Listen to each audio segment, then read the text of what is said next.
Welcome to 132 Problems Revisiting Mormon Polygamy. I am so excited to finally be releasing the long-awaited part 2 of the panel discussion that Karen, Whitney, and Gwendolyn and I had on Matt Bowman and Brooke Lefevre's Mormon Land episode on polygamy deniers or polygamy skeptics or whatever they want to call us. So anyway, this was a great conversation. I'm so glad you're here. I hope you enjoy it.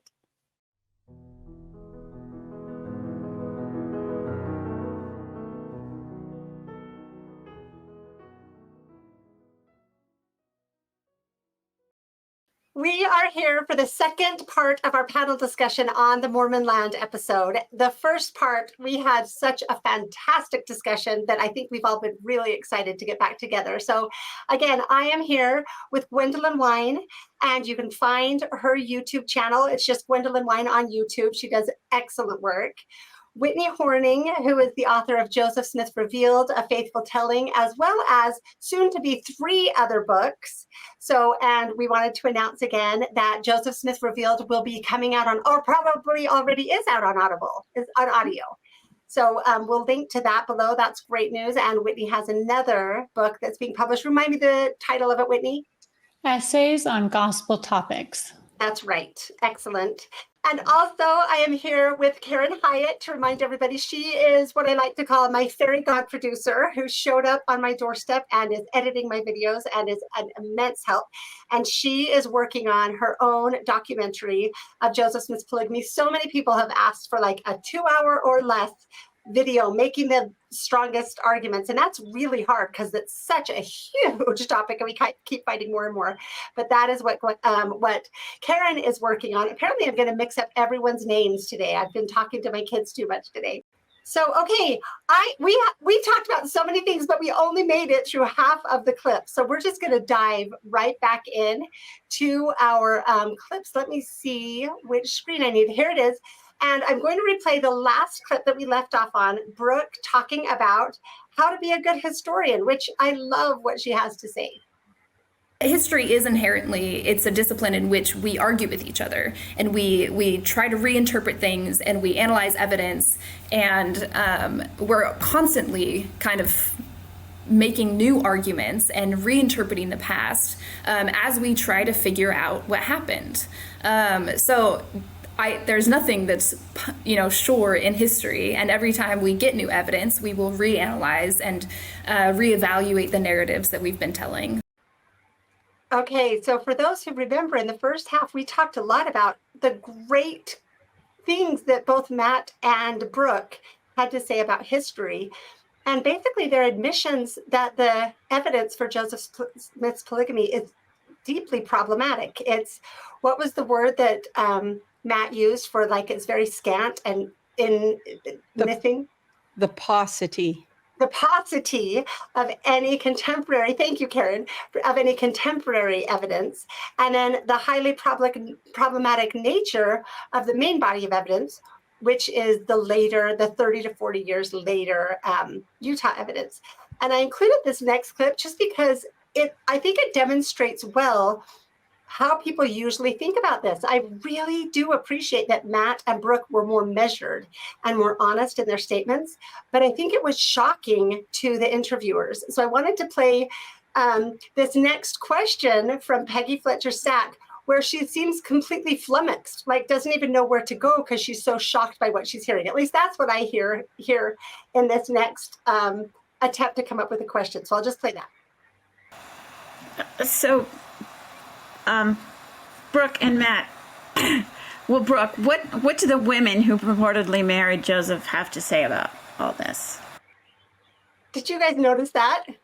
Yes, when you're listening to this podcast, there's something that kind of happens where I started to think, are they arguing in favor or against Joseph's polygamy? Because it sounds like they're saying maybe he wasn't, and they keep using these theoretical concepts that, as soon as you apply them to this, really do show maybe he wasn't a polygamist. So I thought it was so funny, and I think that's exactly why Peggy kind of stumbles a bit, because she's saying, I thought you guys were coming on to tell me how obvious it is that Joseph's a polygamist, but you keep saying these things that sound like you're saying the opposite. What's going on here? And it's really funny.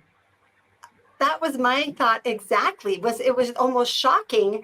And again, I think I said this in the first half. I don't want to take credit if it's not, it's not, I'm not saying I'm taking credit, but I do think it's interesting how different Matt was between the article and this Mormon Land episode. And the thing I know of is that we exchanged emails in that time. I mean, maybe it would have been exactly the same anyway, but I was very surprised by how different the tone was. And I actually really appreciated it. And it, just like you said, it made me think, if you guys would apply what you preach to this topic, we would be having very different conversations. It seems like they talk a good game, but they don't, for some reason, they can't apply the principles of good historical work to the topic of Joseph's polygamy. So, okay, we'll go on to talk about Brooke's answer of part of what she has to say about what the women have to say. It is clear that these sources are not perfect, right? These are sources that are recorded 30, 40 years after they had been supposedly married or sealed to Joseph Smith. We can show problems with those sources. We can show problems with the affidavits. And that doesn't mean, as historians, when that happens, that doesn't mean you discount all of those sources. It means you analyze why there are those problems. Okay, I'm doing all the talking so far. Sorry. I love that she said these are 30 or 40 years after they were supposedly married or sealed to Joseph. Like we couldn't say it better, could we? Right. Right. And she says, and she acknowledges there's problems with them and then says, well, that's why we need to analyze them, as if we don't.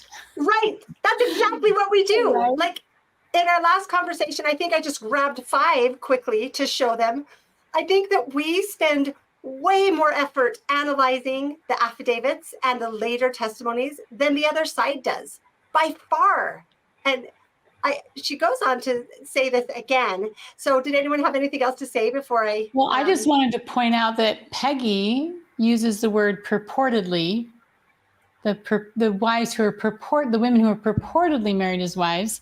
And then Brooke says supposedly. So I thought, yay, we're making progress, because if this is a done deal, then you don't use words that leave room for doubt. So I was very happy to hear them using words that, because leave room for these women not to have been married, right? That was such a good catch. That totally went over my head, but I do know I loved the tone of this entire section of the interview so much better than what we usually hear. And that's a big part of why they're talking about, they're kind of having the discussion of Abraham Lincoln and Anne Rutledge, right? Like, is he or isn't he? What good, how strong is the evidence? Oh, it's not very strong at all. So they're at least, maybe they're doing it subconsciously, not intentionally, because they're having to look at the evidence. They're having to acknowledge how problematic and weak the evidence is. Right.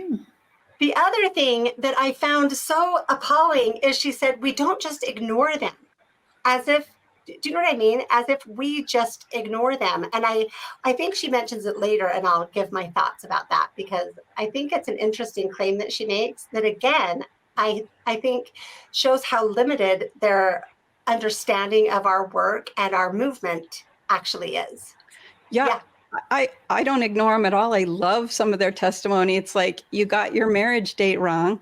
Thank you.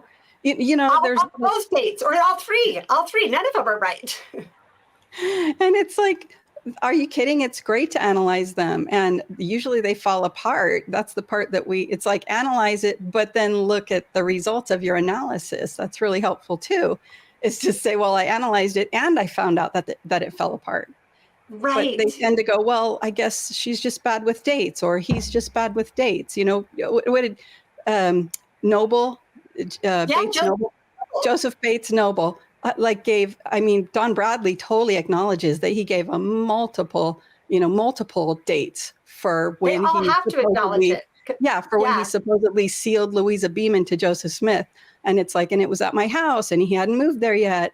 And then they just go, well, so we move that date back then. Right. I'm like, what do you mean you move it back? No, you don't move it back. You acknowledge you got it wrong and weigh it that way. Yeah. And consider what it might be saying other than in your one narrow viewpoint. I found it to be fascinating. Anyway, she said, well, this in these next series of clips, I think it's amazing the contradictions and like the internal contradictions, how she contradicts herself in so many ways. And so, and just anyway, I'll go on and play these and we can discuss them because it's quite, this is the part that I really most wanted to talk about, are the several clips coming up. So I think one of the more interesting questions to ask is, how are those sources shaped by the changing nature of polygamy?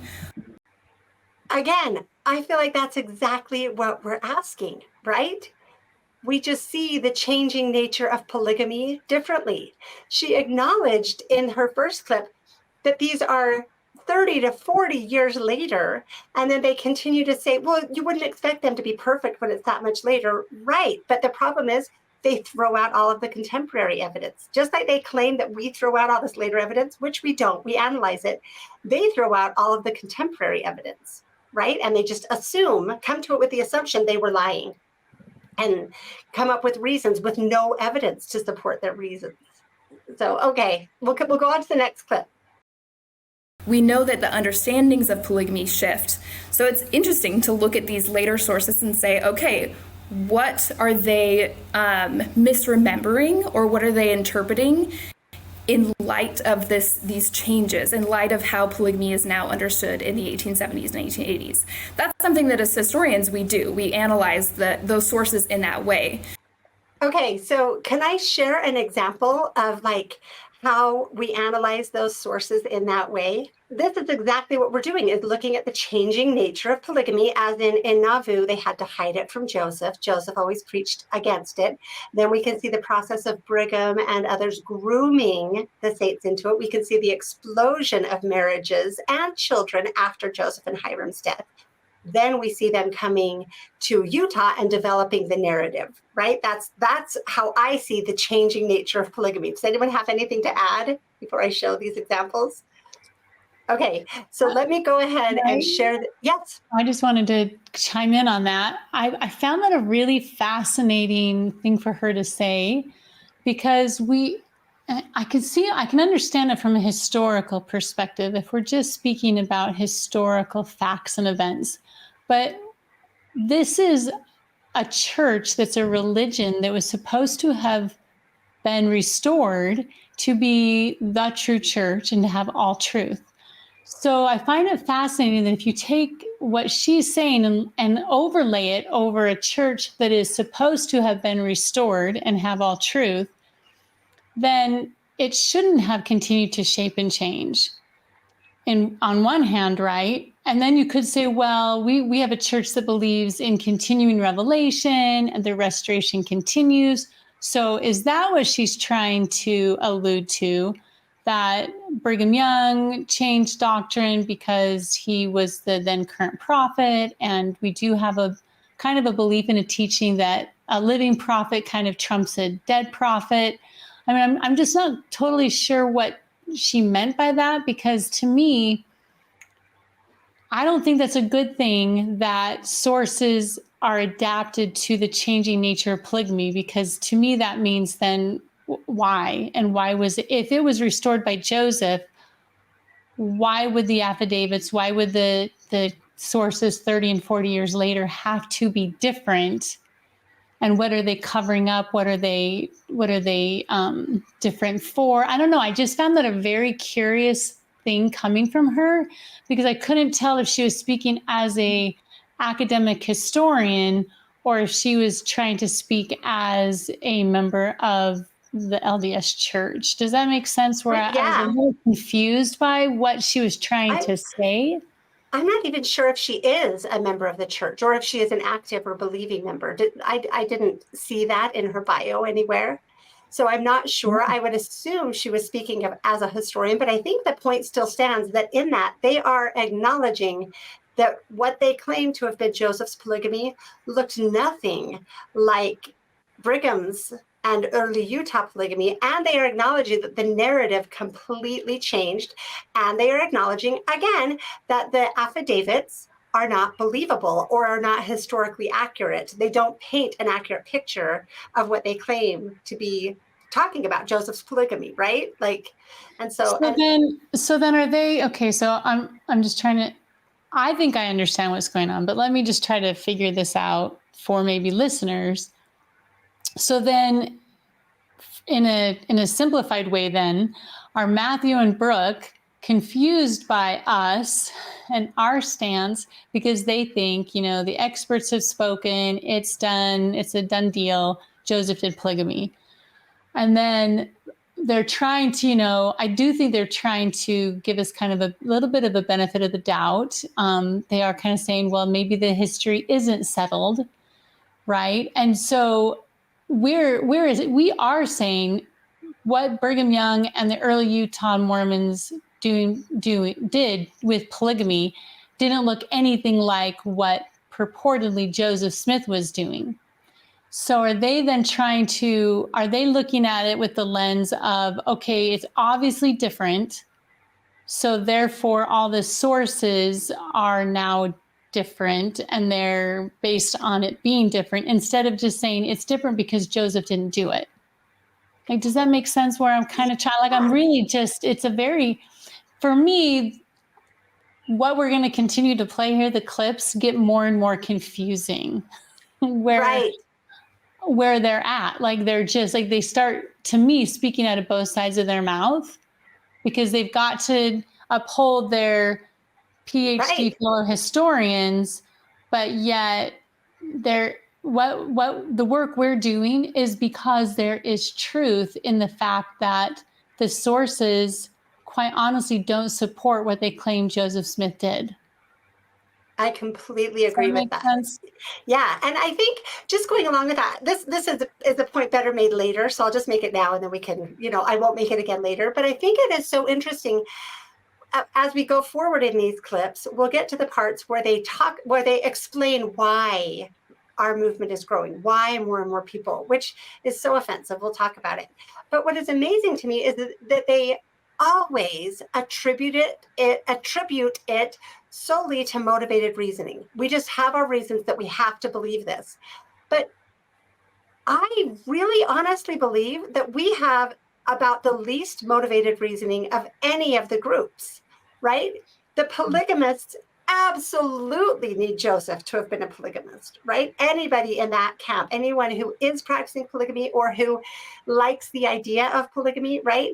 Then the very rigid, black and white thinking, boundary keeping type members of the church need Joseph Smith to have been a polygamist because they need to redeem Brigham Young, right? As we've talked about before, the anti-Mormons who do hate Joseph need Joseph to be a polygamist because that's the base foundation, the biggest building block they have of why Joseph was so horrible. And then the historians themselves have to protect a historical consensus, right? Like even those who are softening toward us always say, if they get in a conversation, now I don't agree with Michelle. I don't agree with that standpoint, but we should take it more seriously. But they even have to say, I'm on your team. I'm not a heretic. Like, that's what it is. They can't become heretical from the historical consensus. There's a ton of pressure. This comes up later too, in many ways, have gone against our best interest, have gone against our training, as active members of the church. We have all put ourselves at some degree of risk. We take an immense amount of heat and abuse, right? And so I can't see how we're the group that is always accused of motivated reasoning. I think that we should just wipe that out of the conversation because I don't think it's true. So back to this piece of evidence I wanted to show, however, let me get this. So we're talking about the changing nature of polygamy, right? And the best explanation for that. So I just want to add, you guys I know all know what this is. This is the times and seasons for October 1st, 1842. And it is where, if you can see, I don't know if it's big enough, they have to do a big editorial note to explain this all away, to tell us how to think about it before we get to it. But you can see right here, they publish on marriage, the full Statement on Marriage, Doctrine and Covenants. This was 42, so it would have still been section 101 in the Doctrine and Covenants, which to remind people says, among other things, that as this church has been reproached with the crime of fornication and polygamy, we declare that we believe that one man should have one wife and one woman but one husband, except in the case of death when either is at liberty to marry again.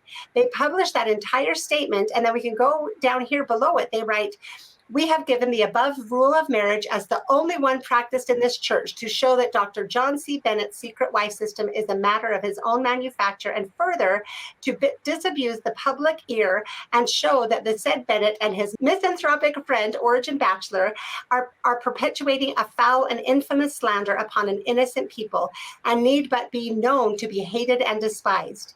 And now, for the polygamy lovers who will claim he only was ever declaring against Bennett's spiritual wife system. The reason he talked about that is because Bennett had just published all of these letters in the newspaper. He had written all of his letters accusing Joseph Smith of polygamy. And there wasn't, and nobody had the term celestial plural marriage, right? It was spiritual wifery. And that term was used into late Utah by people who were involved in this originally in Nauvoo. So it goes on to say, in support of this position, we present the following certificates. Then it says, we, the undersigned members of the Church of Jesus Christ of Latter-day Saints and residents of the city of Nauvoo, skipping ahead, do hereby certify and declare that we know of no other rule or system of marriage. That would include celestial plural marriage. That's a different system or rule of marriage than what they have published. We know of no other rule or system of marriage than the one published from the Doctrine and Covenants, and we give this certificate to show that John C. Bennett's secret wife system, turn the page, is a creature of his own make, and as we know of no such society in this place, nor never did. And then you can see the list of signatures, which includes, among several others, Wilford Woodruff, who I don't think was involved at this point. Whitney, do you have evidence different than that? I do not think he became involved until after Joseph's death. Yes, I agree. I think these signatures were actually sincere, right? Yeah. And then interestingly, it has Newell K. Whitney, who, according to the narrative, I'm going to do my episode on the Whitney documents, had just had his daughter married, Sarah Ann, married to Joseph a few months before he performed the ceremony. And, by the way, had taken her with his wife for a little special booty call in the one room that Joseph was staying in just a few months earlier. So that's Newell K. Whitney. And then we have the women that signed theirs right below it. We, the undersigned members of the Ladies Relief Society and married females, do certify and declare that we know of no system of marriage being practiced in the Church of Jesus Christ of Latter-day Saints, save the one contained in the Book of Doctrine and Covenants. And we give this certificate to the public to show that John C. Bennett's secret wife system is a disclosure of his own make. And it's signed by Emma Smith, Elizabeth Ann Whitney, that's Sarah Ann's mother, Newell K. Whitney's wife. She signed this right now. Sarah M. Cleveland, Eliza R. Snow, right? And again, I believe that they are sincere. None of them, Eliza Snow, there's some scuttlebutt about her possibly having been seduced by John Bennett before he left. But here she's still saying, we know that this isn't how the church wants us to be, and we agree that this is the law and the rules that we all consented to be governed by. And they're saying there's no other system, whether she was seduced by it or not. She's saying, I'm putting my name to this. There's no other system. This is the only system, is the public system of one man and one woman. That's all. That's it. Absolutely agree. The only reason I brought that up is to show that she may be somewhat compromised by the polygamists, because they're the ones that would know. Joseph Smith and Emma Smith wouldn't know, and and we don't know. There's just some people that find evidence to make that case. But yes, she is signing this to say this is not part of the church. And then you can go on and read the rest of the names of the women who signed this. And an interesting thing is that of these men, only one of them filled out an affidavit. And that's Aaron Johnson, who claims to have heard Joseph teach polygamy later on. So we can see him change his testimony. Newell K. Whitney never said anything other than this. He died before Elizabeth wrote her autobiography and before any of the claims were made, right? So there is the changing nature of polygamy. There's one piece of it. And then we can go on. Let me get back to my page. So can I say something about Eliza R. Snow in this nonsense? So she signs that, and it clearly says, well, so later she writes to Joseph F. Smith, and supposedly, I mean, it's an undated and it's typewritten, but at least it is typewritten when there were typewriters, and it's full of errors in the typing. So yeah, so it seems like it's probably legit, but she tells him, she's justifying why she signed that then, saying that she knew of nothing else but monogamy, but then said that she had been married to Joseph Smith 3 months before she signed it. So what the heck? Like, they contradict each other. So she writes to him and she says, it's perfectly easy to explain. And she says, at the time the Sisters of the Relief Society signed our article, I was married to the prophet. We made no allusion to any other system of marriage than Bennett's. His was prostitution, and it was his, and he succeeded in pandering his course on the credulity of unsuspecting by making them believe that he was authorized. And so she's saying, we were only signing that in reference to John Bennett's system of marriage, but it's not true. Like, read that, and it says, we of no other system of marriage save the one in the Doctrine and Covenants. So she's specifically, the system of marriage that she does mention in there is monogamy. So this letter's a lie. The original, I mean, I think like you do, that the original was real and this is the lie later. Well, isn't it? It's the same pattern everywhere. There's all of this evidence, and then they come up with all these twisted, ridiculous explanations to try to explain it away, so that they can. And this, guess what was? Someone can remind me. I didn't look it up. Let me see really quickly. I believe that this was not included in the.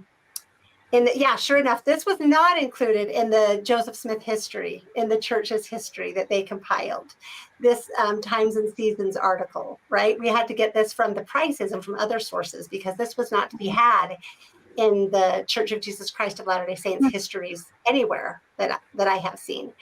That's why Eliza was able to say those things, was because it wasn't an easily accessible history for the saints. She was able to say, no, we were just talking about Bennett, and no one was able to say, well, it says right here, we know of no other system, but now we do have that. That's such a good point. That is why we're kind of saying it's not that crazy. It's not a conspiracy to say, let's look at all of this again, because it actually doesn't hold up to their own words and their own justifications, which frankly is wonderful. I am grateful that this isn't part of the original teachings of the church. I think that's great. Right. Do you guys remember the lawyer, the questioner for the Temple Lot case? He actually, or it was Judge Phillips. Sorry, it was Judge Phillips that says, wow, this must be really embarrassing for Wilford Woodruff to have signed this very document that we're looking at right now that says he knew of no other system than monogamy, but he claims that he was. Oh my gosh, that he knew Joseph was polygamous before he signed that. It's really searing. Right.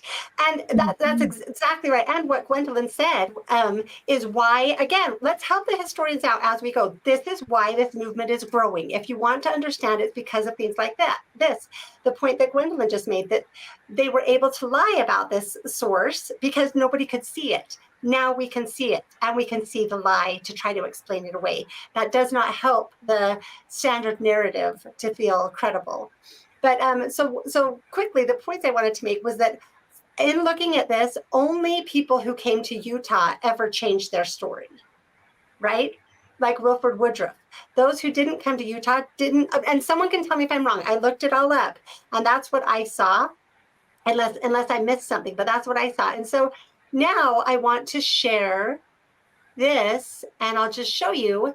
Here we have Elizabeth Ann Whitney's and Eliza Snow's affidavits that they filled out in Utah that tell a completely different story. So when which we don't ignore, we analyze them, right? But as we analyze them, we compare them to that earlier document and say, okay, what's going on here? What's the best explanation for it? How does this make the most sense? And these are the conclusions we come up with. I think I completely agree that it is very important to look at the documents, these later documents, and analyze them just as she is saying. So let me take this off and we'll go on to play the rest of this clip. I just want to demonstrate how we are actually doing what she's saying that needs to be done, which it sounds like she's not doing. So we'll continue with the clip. But you still use those sources, you still analyze those sources, you still work with those sources. So what are the problems with how these deniers are analyzing this historical evidence? One of the big problems is that in general, they do just dismiss any non-contemporary sources. Okay. So do you guys know why she says that? I think I know why she says that. Who is dismissing? Like, who's like, I don't listen to anything. But well, so my take on it is, so they keep attributing this movement to Denver Snuffer, and Phil Davis, which makes me, or Justin Griffin, which makes me crazy for a million reasons. But from my experience with Denver Snuffer, how kind of his shorthand to talk about the evidence is just, if you look at everything before July 27th, 1844, there's nothing, right? That's kind of his shorthand for explaining how he finally changed his mind, which he did after Whitney did, after most of us did, And this is so weird. This reflects on their methods. I mean, this really reflects on their methods. If it's 2024, the current day, and they're trying to figure out what the polygamy denier movement, what's motivating them and how they're doing it, and they come up with Denver Snuffer instead of you, Jeremy, Rob Fotheringham, Whitney, Gwendolyn. Like, if they're looking around and they find Denver and they're like, this is our best guess as to what they're doing, that really says something important. How much worse are they doing with 100-year-old documents? That was that was my exact mystery. The words I wrote was that this is like shockingly sloppy and ignorant. Yeah. To, first of all, keep claiming that Denver is leading out in this movement, and then take that one little shorthand way that Denver, who has not produced content on this topic, to take that one way that he explains that is one way that he thinks about it, and then use that to define our entire movement and talk about that that's our methodology. I'm like, who are you? Like, do better, right? Well, I would say that I think the reason Denver, well, I mean, he's not here to speak for himself, but he is a lawyer. And so if we were to take this to a court of law, contemporary evidence at the time of the event is considered typically firsthand information, right? And it's weighed far more heavily. It is, exactly. And then if we were to take this to a court of law today, in which you talked about the last time we met with Judge Phillips, it already has been tried in a court of law. And Judge Phillips, again, was not convinced by the later affidavits and other information that came about. And so I think in some ways, Denver Snuffer, being a lawyer, to him, it's like, well, case closed. As a lawyer, contemporary evidence outweighs. What's interesting to me is I've actually had a lot of people, a very common thing that is said to me when people have heard me speak, or when, they've seen your show, Michelle, and they get in discussion with me. It's amazing to me how many people in the church have no idea Joseph ever spoke out against polygamy. Right. That just blows them away. They don't know what to do with that. And I'm like, well, you're either going to have to accept Brian Hale's answer, which is, all these carefully worded denials, and maybe when he said, you've accused me of having 7 wives. I can only find one. Well, that's because all of his other wives weren't at the meeting. And so then he could, wink, wink, nod, nod. I'm not really lying. So you have to believe that, or you do have to look at what Joseph spoke out against it. And what amazes me is how many times these types of shows that want to support the polygamy narrative, they will kind of just like in passing, like, well, Joseph only spoke out, maybe once or twice. It's astounding how often. I mean, you just read a newspaper article where he again printed the law to the church on marriage, which is one man, one woman. And so Joseph just over and over and over again, and especially in Nauvoo, it really was ratcheting up in Nauvoo, with John C. Bennett, and then Brigham Young and Heber C. Kimball come back from England, and they had started, definitely, if not in New England, they definitely had started the practice in England. And there's plenty of evidence about that in their own words and in their own handwriting. They come Which back. the historians have not dealt with. Exactly. And so they get back just after John C. Bennett's all blown up, Heber C. Kimball and Brigham Young. And so I do think that what does give power to anything is when you tell a lie with just enough truth in it. And so I do think that a lot of the statements and the things that we even continue to say today about polygamy were born out of the need for those men to keep their practice secret in Nauvoo. And so hide it from Joseph. Yes. And so I think that we've also been accused, our movement, of people who believe Joseph never practiced polygamy and fought against it. We're also accused of, that it's got to be this grand conspiracy, thousands of people in on it. And I'm like, all you needed was, a handful.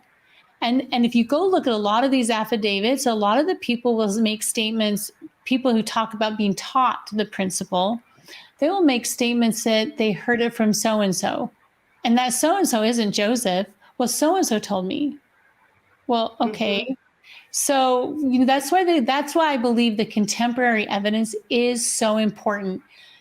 When I die someday and my kids get a hold of my journals, I want them to believe the words I wrote, as opposed to, especially if I wrote over and over and over again about something, as opposed to maybe what like people are saying about me. I mean, my kids, my grandkids, they're going to find stuff that Brian Hales has said about me and other people out there doing this work. And so, are they going to believe what other people who've never, quite frankly, ever met me or ever spoken to me are out there saying about me? Or I'm hoping they're going to, read my journals and my words and the books I've written and like believe me for what I've said. I love that. And I was kind of amused, just really quickly, I was kind of amused when you said that the way to pass off the story is to tell the lie that has a little bit of truth in it. And I didn't know if you were talking about Nauvoo, or if you were talking about the historians right now, because that comment, when she says they disregard everything after 1844, I'm like, okay, that's not true. But the little kernel of truth is you can find quotes of Denver Snuffer saying that, and they're claiming that Denver Snuffer is the leader of this movement. Therefore, they can make that claim because there's a little sliver of truth. Yeah. So I thought that was interesting. Gwendolyn. So this comment, as she said, that we disregard everything after 1844. I think that when you piece through the history, as we do, and even just looking at it chronologically, you can see why we would preference things before Joseph's killed. Here's just one quote from Brigham Young, which is actually the first time I read it in the church published, first 50 years, the history of the Relief Society. They got that in the book, and I was so grateful for it because it really opened my eyes as to what was going on. This is Brigham Young on March 9th, 1845. So we're just less than a year after Joseph died. This is what Brigham says. He says, talking about Relief Society and how he doesn't want them to continue to meet. I say I will curse every man that lets his wife or daughters meet again until I tell them. What are relief societies for? to relieve us of our best men. They relieved us of Joseph and Hiram. That is what they will lead to. I don't want the advice or counsel of any woman. They would lead us down to hell. So yeah, we do take subsequent statements in light of the leader's comments right there. We know that that was the attitude. And so anything that you see after Joseph's death is going to have to be filtered through this lens that the women were known to, if you speak against polygamy, that's gonna kill the men, it's gonna lead the church to hell. So we're gonna kind of look at that a little bit differently. And I think that's completely fair. I'm surprised that the historians don't look at those things more closely. I love that. And do you know what's interesting about that quote? When you find it, I can't remember which church press, I mean, which historian site it is. It might be the Church Historian Press, but they clarify, again, they write the little, this is how to think about it. And they say in that, this is harsh, but Brigham Young didn't have the benefit of it being edited as many other of the sermons were. So they acknowledge that they do that. And the thing that I found fascinating, well, and I think in one of those, because he gave that speech twice, I think once to the elders and once to the, was it the 70s or the yes, priest? to the 70s. To the 70s. Later that day, it's to the 70s. Yeah. And in that one, I believe he says, for God knew what Eve was, which I thought was fascinating. And so anyway, I think that the thing that's interesting is now we have the Joseph Smith papers and we can look through all of the contemporaneous records of Joseph's words, and they don't need the benefit of being edited out to not be horrible, like Brigham's apparently do. So they're acknowledging in that they have changed the history and that we should expect it to not be. All of these reasons are the reasons why historians, you need to prioritize contemporary sources. That's a like universally well understood historical practice that you are failing to do in this case, which is shocking to me. And then, so if we had to choose, first of all, we're not throwing out the later evidence. We are analyzing it and trying to understand it and using it to help us, to help clarify our understanding of what was actually happening. But I feel like they're throwing out the earlier stuff. You know, they're accusing us of throwing out the later stuff, but they're throwing out the contemporary stuff. And if I did have to choose, you know, you can only have one of these baskets, I would choose the contemporary stuff. But the great thing is we don't have to choose. So I would like to invite historians and members of the church and all others to try to do a better job of even just looking at, analyzing, considering the earlier evidence in honesty and curiosity and openness. So, okay, we'll go on to this next clip. Typically, the polygamy deniers will say anything after 1844, we just ignore it. Or they will say we can't trust these sources from these women. This is a direct quote from one of them. They were women who were under the power of Brigham Young and the Utah Church. This is what Michelle Stone says. She says a lot of these women had to do what they were told. Okay, I'm going to pause it right there because Michelle, they said your name. I can't believe it. I don't know if she was supposed to or not, but I do sure think not. I appreciate that she did because I think that's more honest. You know, they mentioned my name that one time. And what made me laugh is that no one was like, who's Michelle Stone? Like, it was so apparent that they all know exactly who I am. And probably if they've looked into this at all, they would know at least who Whitney is, likely who Gwendolyn is, you know. Karen's been behind the scenes. So hopefully they'll know who she is at some point when her documentary comes out. But it's funny, it kind of revealed and exposed the fact that they are intentionally silencing women's voices. That is a choice that they are making for their own motivated purposes. And they'll talk about that later on. But I mean, again, shame on you, right? Like, are you kidding me? If we're going to silence women's voices, then, you know, who's actually doing that? Because we are, anyway, I thought that was interesting too. I appreciate that she said it, but it made it abundantly clear what's actually happening here. Like giving the credit to Denver and Phil Davis, right? Like, come on. Okay, go ahead, Gwendolyn. Well, the quote that Brigham said to the 70s later that day, I think really supports what we're saying. He said, when I want the sisters or the wives of the members of this church to get up Relief Society, I will summon them to my aid. But until that time, let them stay at home. And if you see females huddling together, veto the concern. That's what they're doing. And We're a group of females huddling together, and they're trying to veto it. They're trying to veto it, silence us. And so I think, and if they say Joseph started it, Relief Society, tell them it is a damned lie. And he goes on and on. And so for us to be trying to say, look, there's another perspective, is like we're literally looking at the words that were said. And you've said this in another podcast, Michelle. It is almost impossible to find writings from the women in the church in Utah before they are allowed to speak in favor of polygamy.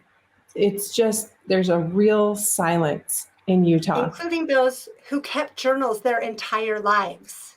And we just don't have their Nauvoo journals, right? Until their later reminiscences. So it's very strange. It's very strange if you don't have a willingness to look through this lens. It's like, oh, that's curious. I wonder why like 25 years went by and we don't have anything from these women. Like, how weird. But if you just look through this lens that the women were intentionally silenced so that polygamy could be indoctrinated, and that's really sad, then it makes a lot more sense. And you can kind of see clearly why they started speaking up, because they were allowed to speak if they said this narrative. If they supported the patriarchy, right? Which is what we'll talk about a little bit later as well. Yeah. And their eternal salvation it wasn't like Brigham Young wielded this absolute power over people's day-to-day lives, but the authority, I mean, we still have that in the church right now, which is why we get so much pushback for speaking up, is because we are told that by questioning and by speaking up, we're putting our salvation at risk. We're putting the salvation of our families, of our eternal family. Maybe you won't get to be with your family if you continue speaking like this. And that's today. So yes, these women were given a huge amount of spiritual pressure. You can see all over the world, people do things and dedicate their lives in the most severe sense because they believe the spiritual threats that are the internal before them. Yeah. Mm-hmm. I'm so glad you read that quote as well from Brigham Young shutting down the Relief Society. The central purpose of the Relief Society was, one, to provide relief, and two, to strengthen the morals of the women so they wouldn't be deceived by the nonsense of any plural marriage teachings, right? So considering, like I've said this so many times, no polygamous leader gives a platform to a woman who is fighting against polygamy. That does not happen. And Joseph not only gave Emma the platform and sustained her and told all of the women to sustain her and listen to her, and right, like he fully sustained her in that calling.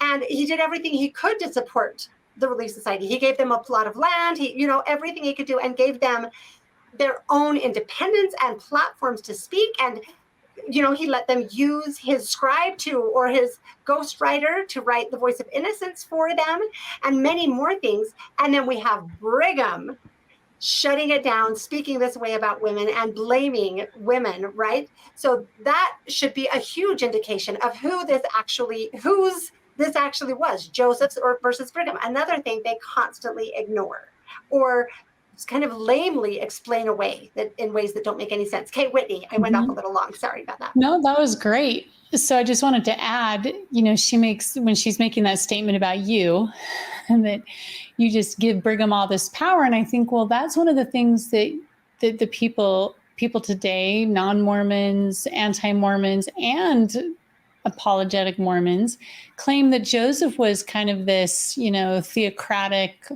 leader that had all this power. So I guess I'm just always confused a little when things that people are fine that Joseph Smith did, they're fine claiming he was the one who restored polygamy, that it was a restoration of all things, and so that he was commanded by God to do it because, the ancient patriarchs, Abraham and Jacob, had done it.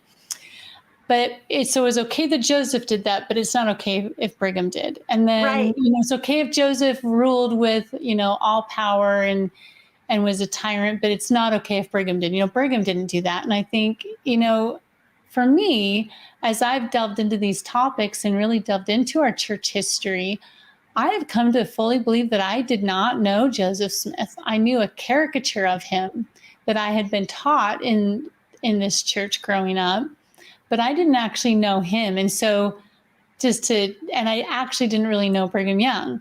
So I always knew him as the American Moses. He did great things with colonizing Utah and with keeping the church alive here in Utah. I mean, I have tremendous gratitude for being raised a member of the church. But to say that our leaders, especially our presidents of the church, don't have all power, Brigham Young declared himself a king in 1847.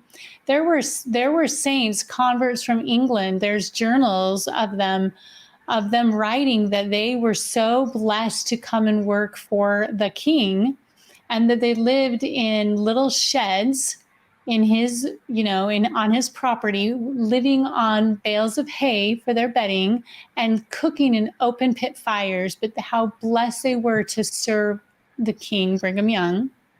And they were expected to do it without pay and not complain because it was such a privilege to work. Yes. Well, I mean, they lived worse than farm animals, right? Yeah. But he would stand up at conference and he could say, to a man, you're going to go settle Santa Clara and you're leaving tomorrow. Right. And they The would money. go do it. I mean, you're telling me that's not all power, but even today, Right. If your husband got a phone call from the church office building tomorrow and it was President Nelson wants to meet with you and you're being called as a mission president, you uproot your family and you go.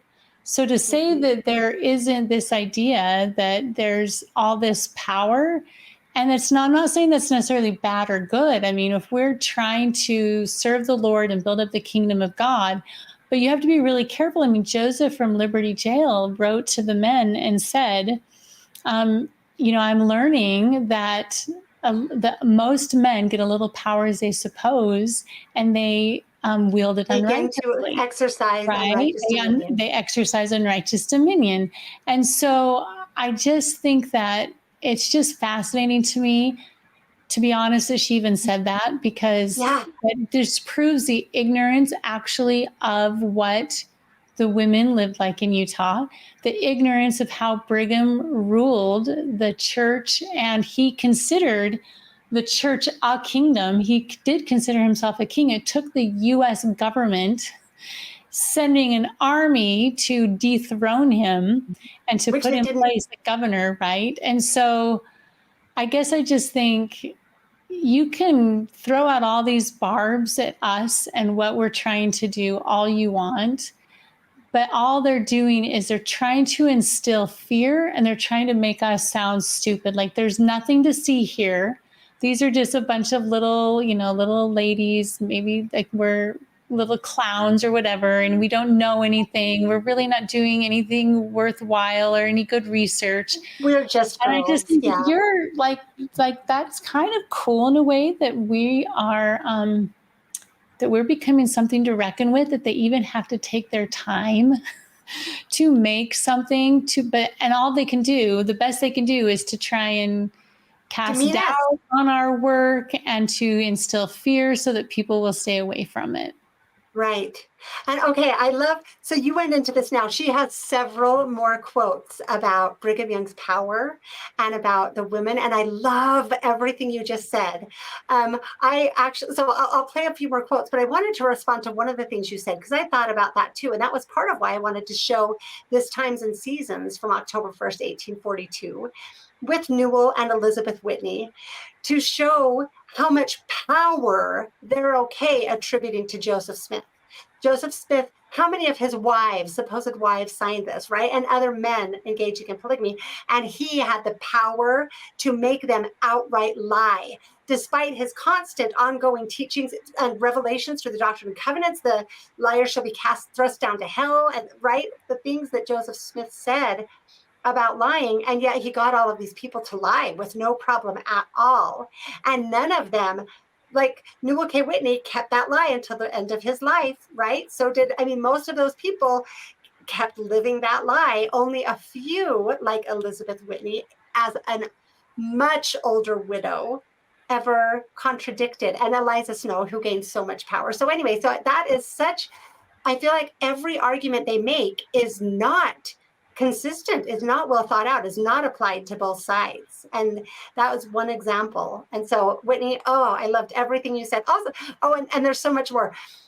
We'll talk about it now. The quotes are going to keep, well, I'll play the quotes and then I'll play the clips and then we'll continue talking about it. But yeah, I wanted to address that she said my name and then throughout, for me, what she quoted me on, I'm like, that was good. That was one of the best things they've said, is acknowledging the patriarchal system that the women were living under. But she just throws it out without responding. Well, here we go to how she throws out what I said and this entire case that we're talking about.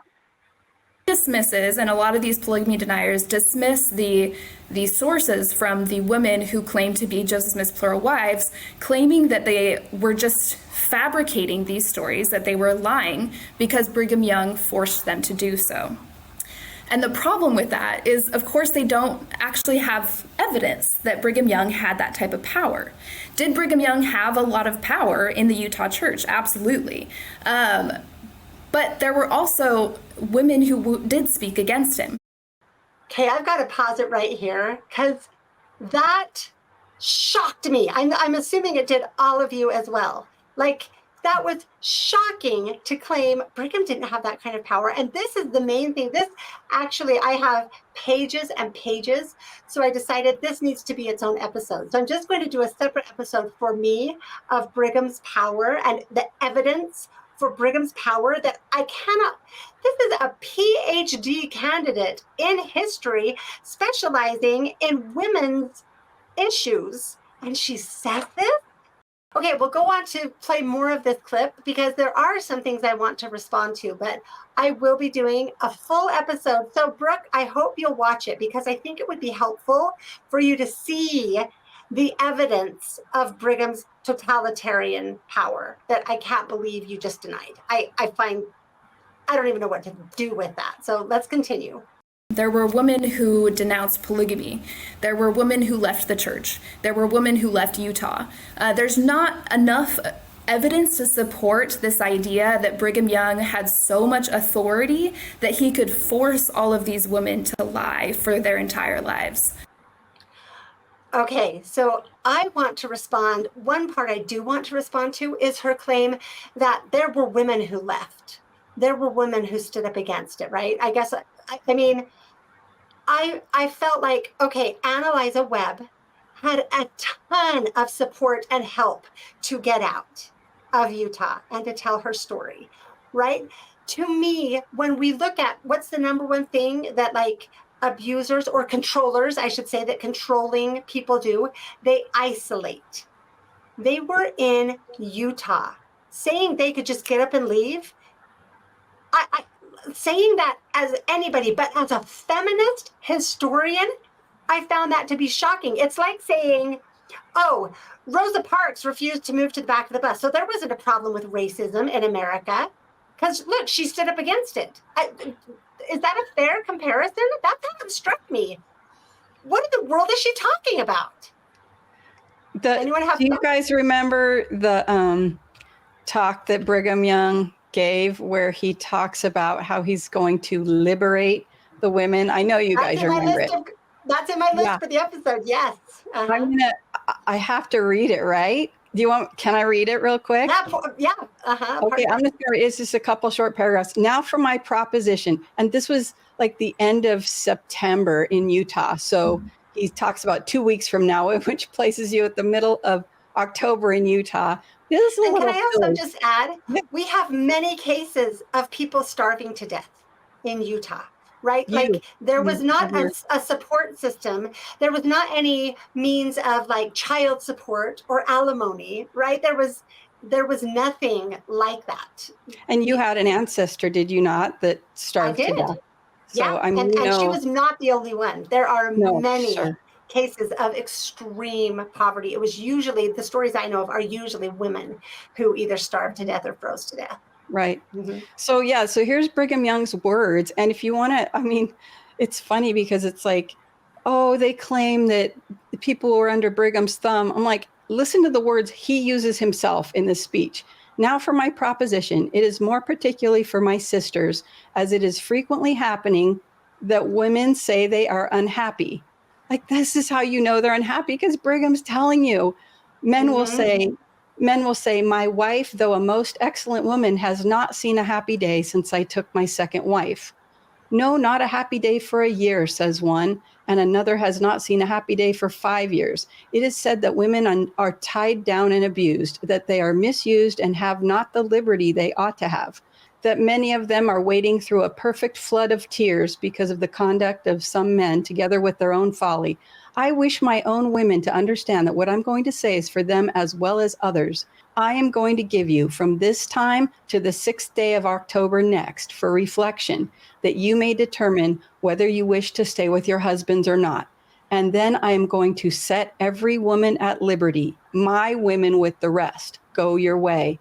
And my wives have got to do one of two things: either round up their shoulders to endure the afflictions of this world and live their religion, or they may leave, for I will not have them about me. I will go into heaven alone rather than have scratching and fighting around me. I will set all at liberty.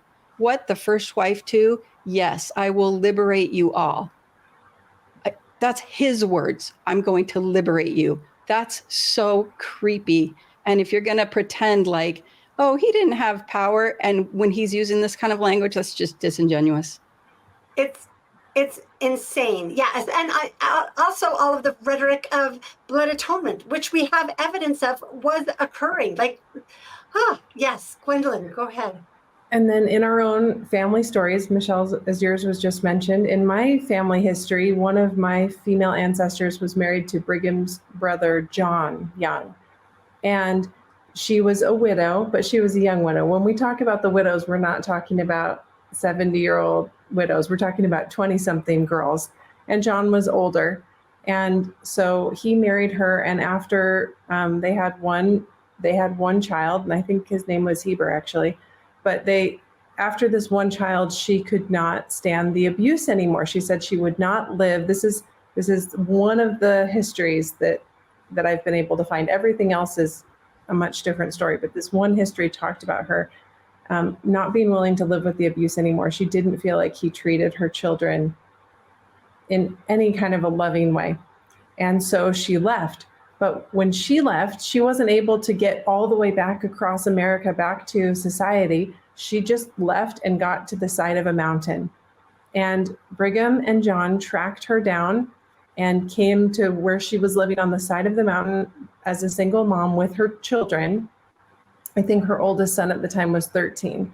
And they tried to persuade her to come back, and she would not be persuaded. She said she would no longer live like that. So, I mean, if you're a polygamous man and you've got a woman living on the side of the mountain, are you going to try to drag her back? No, fine, live, stay there.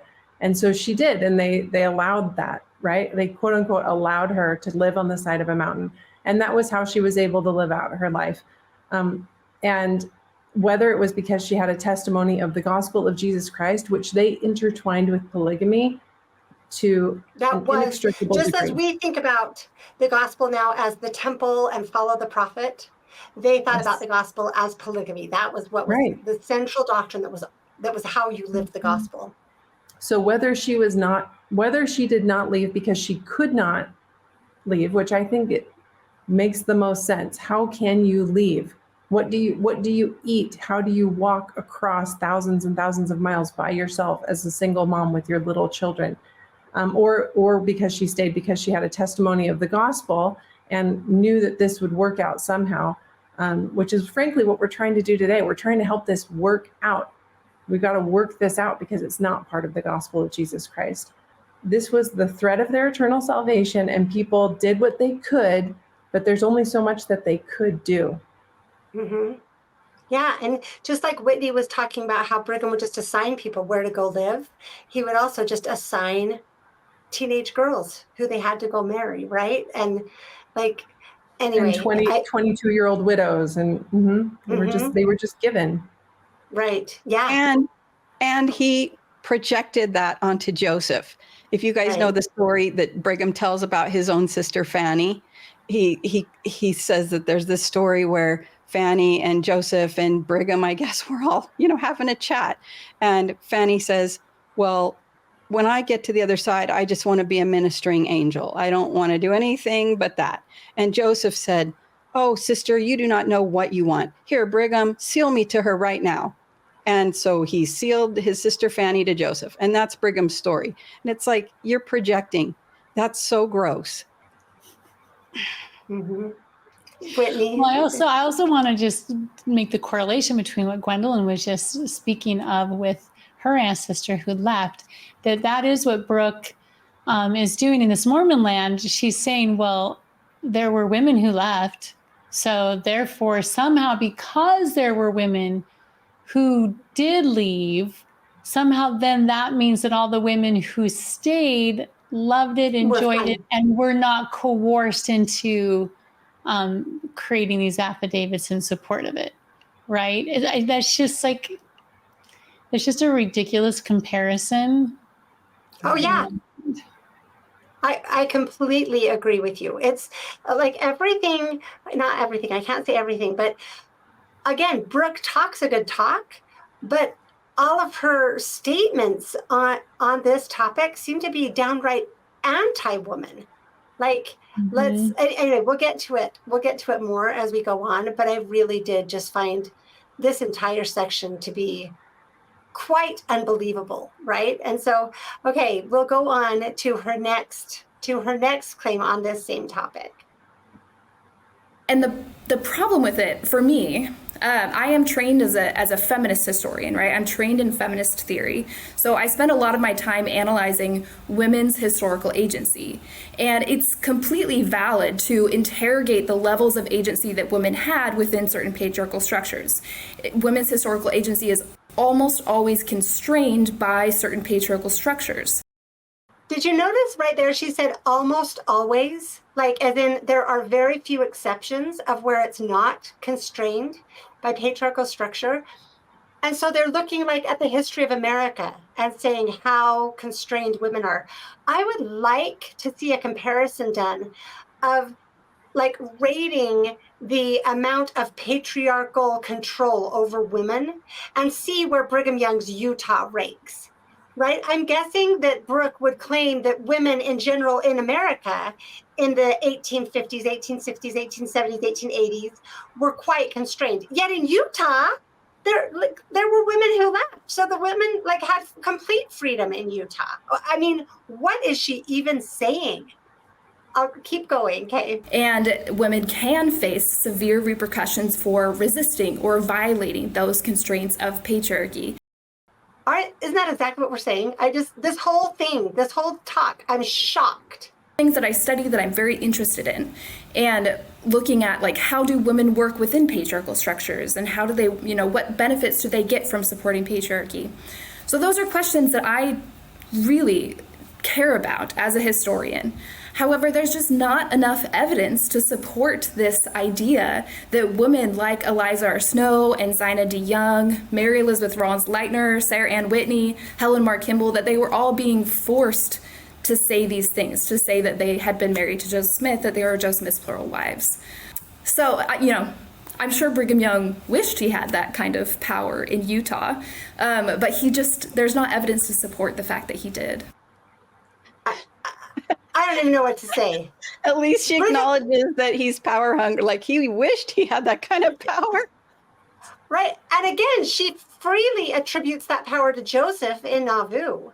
But, even though Joseph frequently stated in opposition to that, I don't like creeds. It feels so good to not be trammeled. And I teach them correct principles and let them govern themselves. And we look at everything he did. He shared power. He sustained Emma in her role as a woman, right? Then we look at Brigham Young, separated out into Utah with a completely different perspective on all of it. And all of a sudden, there's no evidence. I have so many things to say on this. So I'm going to do a full episode. So I let you guys talk and then I'll share a couple of things. Yes. I do want to give a little historical contrast then, now that we're speaking about this.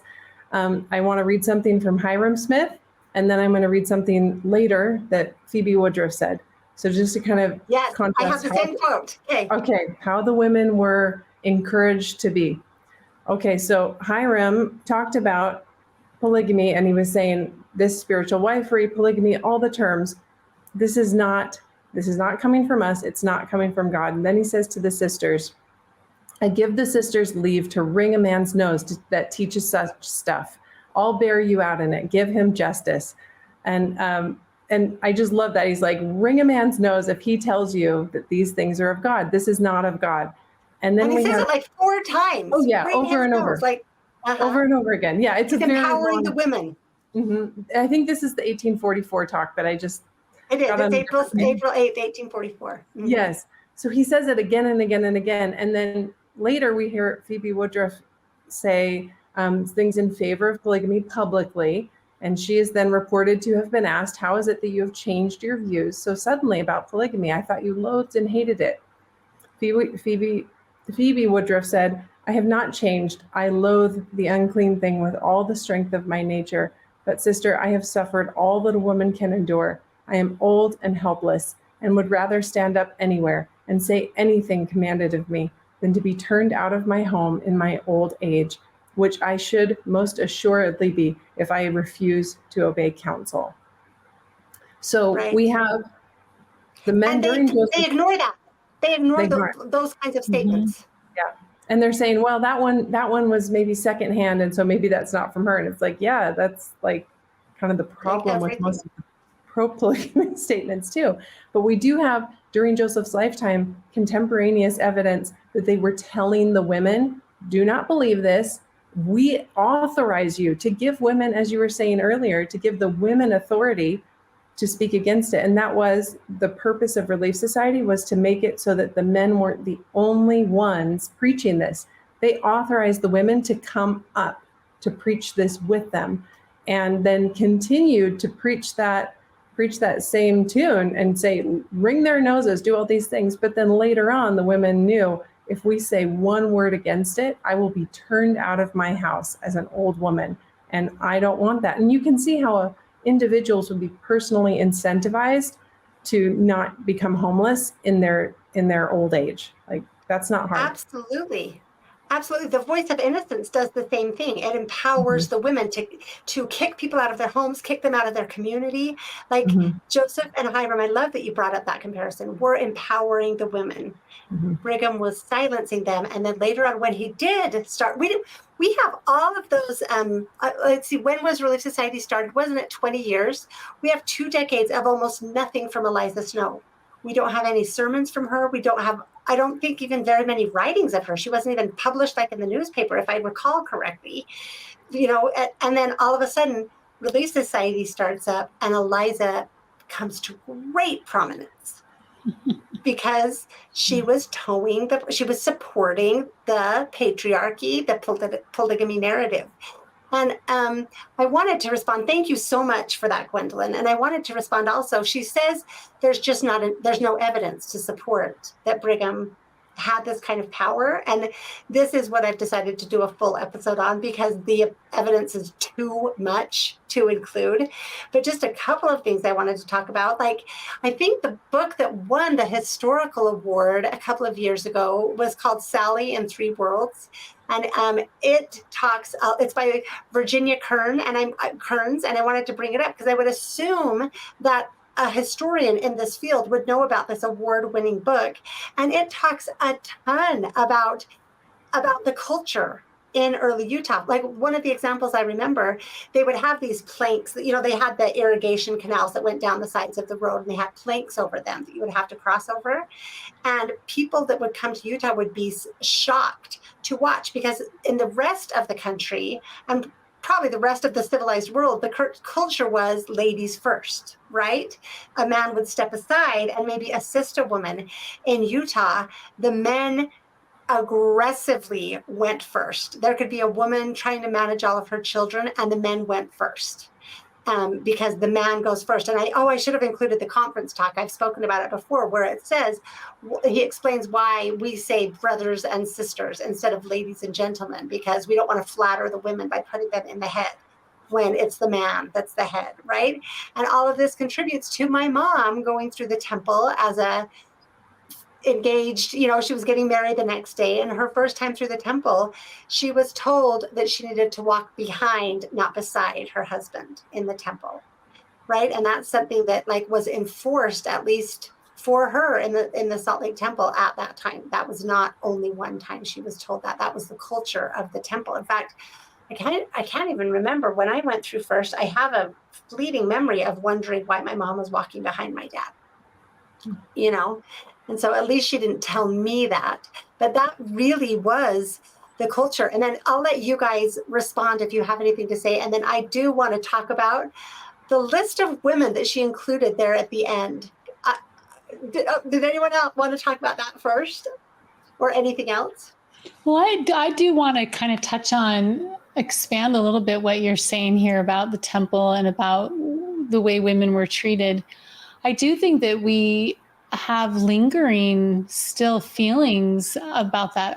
I almost feel like, as I've studied more and more Joseph Smith and the church in Joseph's day and how he treated women and the respect he had for women. I mean, there's a famous story of a young guy coming by and seeing Joseph out, beating the rugs and doing house chores. And the man being like, what, a prophet of God is doing chores? And Joseph was just like, yeah.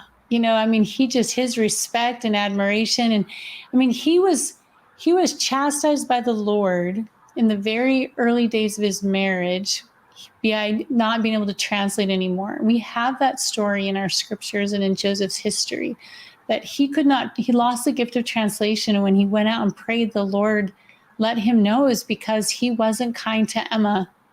So we have in the very beginning, the Lord, in our scriptures, in the very beginning, we create Adam and Eve was created out of Adam's rib, which signifies that she's not beneath him. She's not behind him. She's side by side, one with him. And so I do feel like as I've studied church history, but as specifically Joseph Smith and Emma, I have come to more fully believe that a lot of the issues that women have today in the church with patriarchy, and sometimes even some of the women I know who struggle with some of the things about the temple, it really stems out of this polygamy. Like, I do feel like in a lot of ways, we're more Brigham Young's church than we are Joseph Smith's. And so I really feel like if women in particular could understand how Joseph actually honored and valued women, and then go beyond that to see how God values and honors women, maybe they would honor and value themselves. And then maybe if the husband could also do that, like, we could maybe have stronger marriages. And I don't know, for me, I've just come to think that most of what we have that's bad fruit as far as how women are perceived stems from polygamy. I completely agree. We've adopted Brigham's attitude toward women. And another point with what you were saying of how Joseph was at the Johnson farm the night that he was tarred and feathered. Those twin babies, the Murdoch twins, Joseph and Julia, were recovering from the measles, right? And Joseph was taking care of baby Joseph, while Emma was taking care of baby Julia, right? They were kind of in adjoining rooms with the steam on so they could be put down by the stove. And he was walking. You guys know how utterly exhausting it is to have a sick baby. And Joseph was there every step of the way, half and half, equal partners, even in the ultimate woman's work of caring for babies, right? And anyway, that's part of why baby Joseph suffered so much from exposure, right? Joseph was holding baby Joseph when they came in and grabbed him. And so anyway, I think I would love to see these historians look at that. Just even I don't know if a personality study is but is a part of historical work, but at least a study of their rhetoric and their actions. Tells us a lot about who was more patriarchal. And I think that's worthwhile. And so thank you so much for sharing that, Whitney. I love the insights you guys are all bringing to this. But I did want to talk a little bit about the list of women that she includes, saying, these kinds of women, how could we think that Brigham Young could control what they said and have the power to make them tell lies? Well, okay, so the first two he named were Eliza Snow and Zina Young, right? Is it Zina Diantha Huntington Young? Am I getting it right? And first of all, literally the two most privileged women in Utah, both Brigham Young's wives, which meant they lived in his wealth, in his abundance, right? They had their private rooms. Eliza, the other wives, some of them talk about how she was just completely left alone and didn't even interact or mingle with the other wives, just had her, like she was seen with awe, you know. And Zina and Eliza went around, so they had the biggest platform. Eliza was the Relief Society president when Relief Society was reestablished. Zina was the one after Eliza. And when Eliza was president, they went all around Utah talking to the primary children and I think groups of women as well about being Joseph's wives. And Eliza would show the gold watch that Joseph lent to her at a Relief Society meeting so she could keep time, and then she never returned, but then claimed that it was this relic of her marriage. She would wear it prominently and let the children hold it. And so you could not choose two better examples of women benefiting from promoting the polygamy narrative. In fact, when they did the Retrenchment Society, they talked to all of the girls and women, especially about wearing homespun clothes and homemade hats and not wearing fancy clothes. Eliza kept wearing her silks and laces, right? And I'm guessing Zina probably did too. So that was shocking to me that here we have a feminist historian, and I wanted to talk about this a little more as well. The people that were preaching out against polygamy, I guess I'll get to that later, but Zina and Eliza are not representative of Utah women and polygamist wives. Prioritizing their voices is doing exactly what the patriarchy does, right? So she's doing exactly what the patriarchy does. That was shocking. Then the next one she says is Mary Elizabeth Rollins Lightner. And I haven't done my episodes on the wives yet, but I can't even believe she chose to include her, that she's one that comes to mind. If anyone, Whitney, I know you've done work on all of these wives, and you probably, Karen, have a lot of information as well. So I'll talk, but you feel free to chime in if you want to add anything. But this was crazy. The only evidence there was of her being married to Joseph was the claim, and I still need to look into these claims of sealings in the Nauvoo Temple, but there's a claim that she was sealed to Brigham Young in 1845 in the Nauvoo Temple. The goofy thing is she was already married to Adam Lightner. She was married to him from 1835 until his death in 1885. She had 10 children with him consistently throughout their entire marriage. She did not come west with the saints, which makes me wonder what the sealing to Brigham Young was about. She would have been another of these polyandrous wives. Her husband never joined the church, so that's part of why they explained that she was sealed to Brigham, but she did not come west. They had extremely hard financial problems throughout their lives. And so in the late 60s, I believe, the late 1860s, they moved to Utah. Yeah, they were in Minersville, Utah in 1869 and continued impoverished. But this, she never signed an affidavit. She wasn't in Utah at the time. So she signed one later, I believe. I could show that. But let me show this, because we're talking about is whether Brigham had influence over these women, right? Or whether this patriarchal system, I hate saying Brigham, because it wasn't only one personality. It was this system, this patriarchal system, which we still are dealing with the relics of, as you pointed out, Whitney. So this is a letter. I found actually a series of letters. I knew about one of them, but I found the rest of them more recently. So this was 1881 in Minersville, September 13th, 1881, to President John Taylor from Mary Elizabeth Rollins Leitner.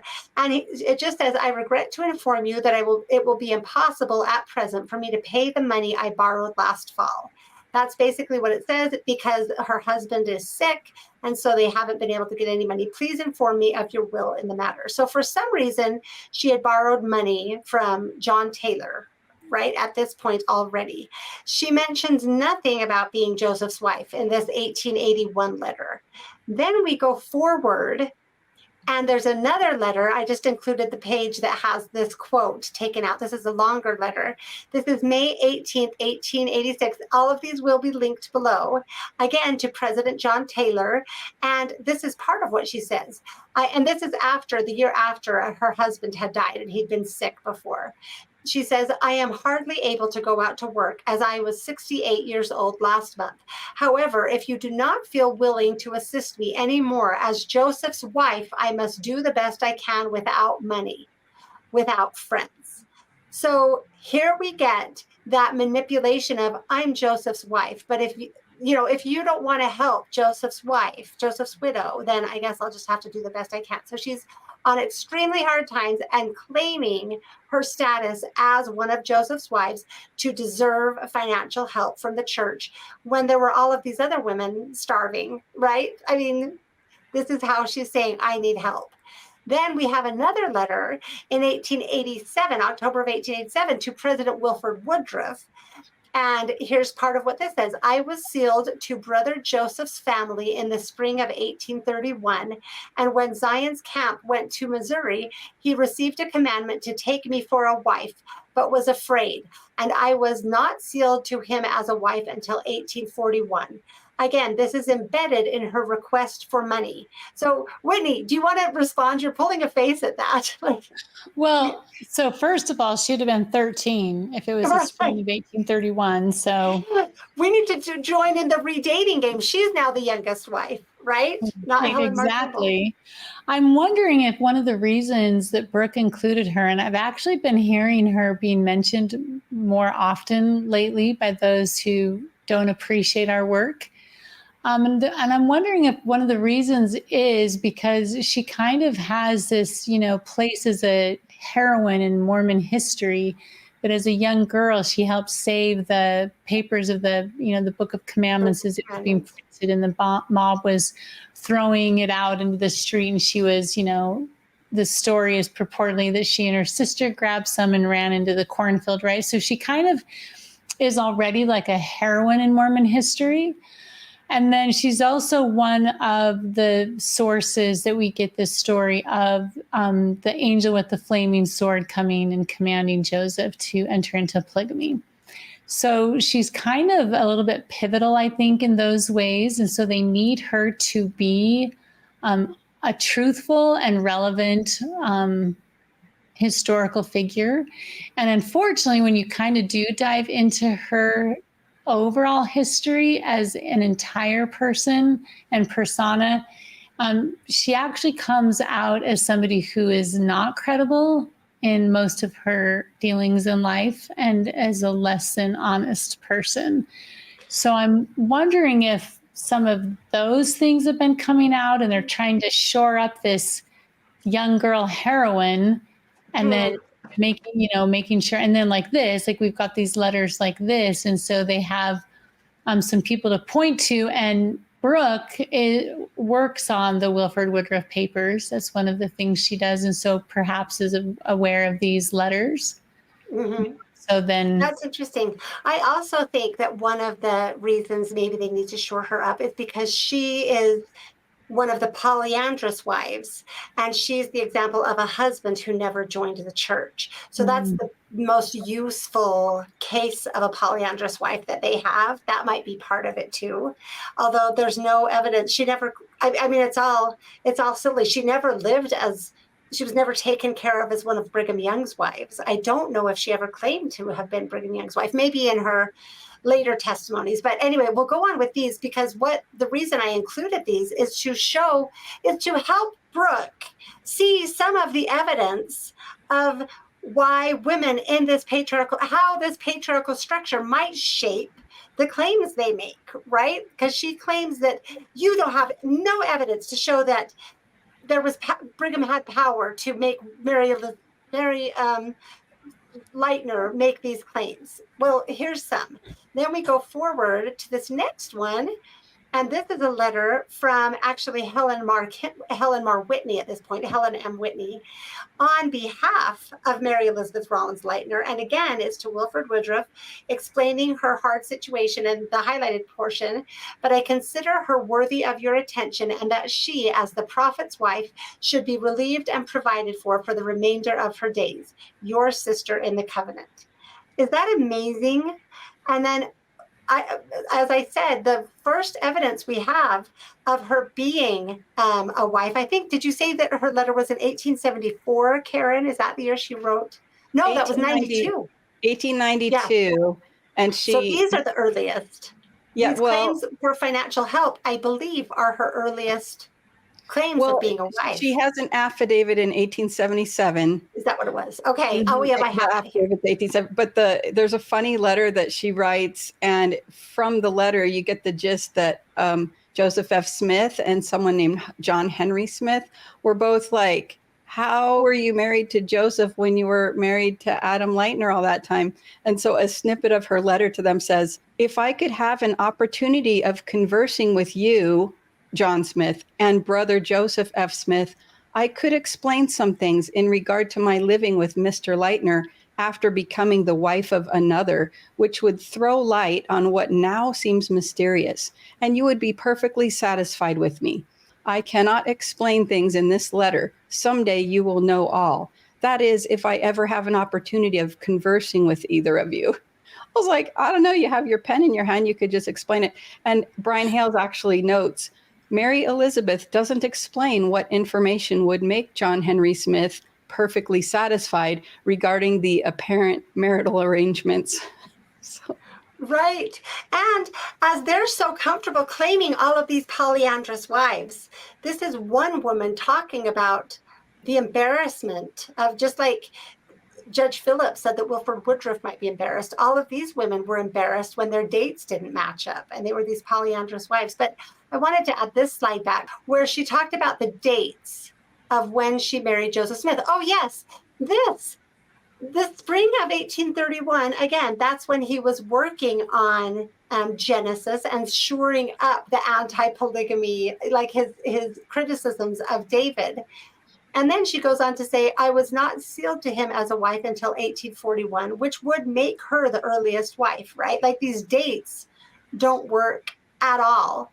And she was having Adam Lightner's children throughout this time. So like her claim is another one of these that doesn't work. It just simply doesn't work. And it was, 30 years later, she was 68 when she was making these claims from when she was 13. Whitney, go ahead. Well, I also think that this perfectly illustrates something that a lot of people don't want to admit, that these women were financially motivated. So we didn't have just Brigham Young telling them you will do this, or Joseph F. Smith, you will write these affidavits, but they also got honor, prestige, glory. And as this attests, she was trying to get financial help by claiming something. So just like anybody who knows, somebody who's famous, there's this secondary benefit you get, like, oh, I know so-and-so, or I'm related to so-and-so who's famous, right? So we really minimize how beneficial into the community it was. And then also, like you were mentioning, I thought you were going to continue going, but with a lot of these women, this one's an exception. She was married to a non-member. But you mentioned Eliza R. Snow and Zina both being wives of Brigham Young. A lot of these other women, they became wives to Heber C. Kimball or some of the other leading men. So it wasn't that they were just, the woman whose husband was the poor farmer down in Santaquin, and they were eking out a living, and they're dragging her up to Salt Lake to sign an affidavit. That's not who was doing that. No. So they were women who they either already had prestige in the community, and it was a small community. It wasn't like the churches today where you can really not know people who are in the church, right? Like this was a small, tight-knit social. It was very much a social organization. And you did and said what you needed to get ahead, to save face, to have popularity. I mean, it just, I don't know. Right. I just found this argument from Brooke just really inane, and it just doesn't Shocking. work. Yeah. Oh, I completely agree. And so to finish up about Mary Elizabeth, we have those letters. We have that letter that she wrote. We have, all of this. And then the 2 times she spoke about it publicly were 1902 and 1905. I can cover that in another episode. But so just like you were saying, Whitney, if you could claim to be Joseph's wife, you got prestige, a platform, lauded, perhaps, like you compare the standing in the community as well as the wealth, the comfort of Eliza Snow and Zina compared to these other women in Utah. And there's just no comparison, right? And so that's why it's also goofy. I want to look into these claimed sealings to Brigham Young, because if she had been sealed to Brigham Young, why didn't she move into his compound when she came to Utah, right? I guess Adam was still alive and didn't die until after Brigham had died, and John Taylor and Wilford Woodruff were. So maybe that's why. It's just, the whole thing is strange, right? So that's that. And then the next one she claims is Sarah Ann Kimball. And she claims that Sarah Ann Kimball was speaking out. Like how could Brigham Young have the control to make Sarah Ann Kimball claim this? And what I find shocking there is the only thing we have from Sarah Ann Kimball, the only thing is this form letter affidavit that was included in Joseph F. Smith's collection. And it's some of these signatures, it doesn't show as well on the slide as it does when you actually look at it. This sort of scratchy, like jaggedy writing shows up in several of these signatures and makes me very suspicious. I believe even Eliza's is like this. I can't remember for sure, but it makes me suspicious that there's something going on. So I'm not even 100% sure that, this affidavit is not her words. And that's all that we have from her. The rest of the story comes from Elizabeth, her mother, because she outlived both of them. And as we've seen, you could be benefited by joining in the patriarchal line, right? And then the last one is Helen Kimball. I covered her in a recent episode, so I won't go into it. But to claim that there was no benefit to these women to make the claims that they did, and then including Mary Elizabeth Rollins Leitner and including Sarah Ann Whitney, I don't know. I'm not gaining more respect for historians. They're not gaining credibility in my eyes with these kinds of statements and these kinds of mistakes and claims. What about you guys? I'm having a hard time seeing what benefit they didn't get. They were spiritually benefited because they understood that lying for the Lord to make sure that this doctrine perpetuated would assure them their salvation and exaltation. They were temporally benefited, as you just displayed. They literally got money if they were willing to shore up the narrative. That's how they were supported as the widows and whatnot. They were socially benefited. I'm just like, how were they not benefited from a worldly standpoint? Every benefit they received. I'm just seeing, like, what did they sacrifice? I mean, from my perspective, they sacrificed everything. But from your perspective as a historian, what did they lose? I can't find it. Right. Exactly. And that's why it's shocking to hear Brooke say, I care deeply about looking at how patriarchy shapes women. And and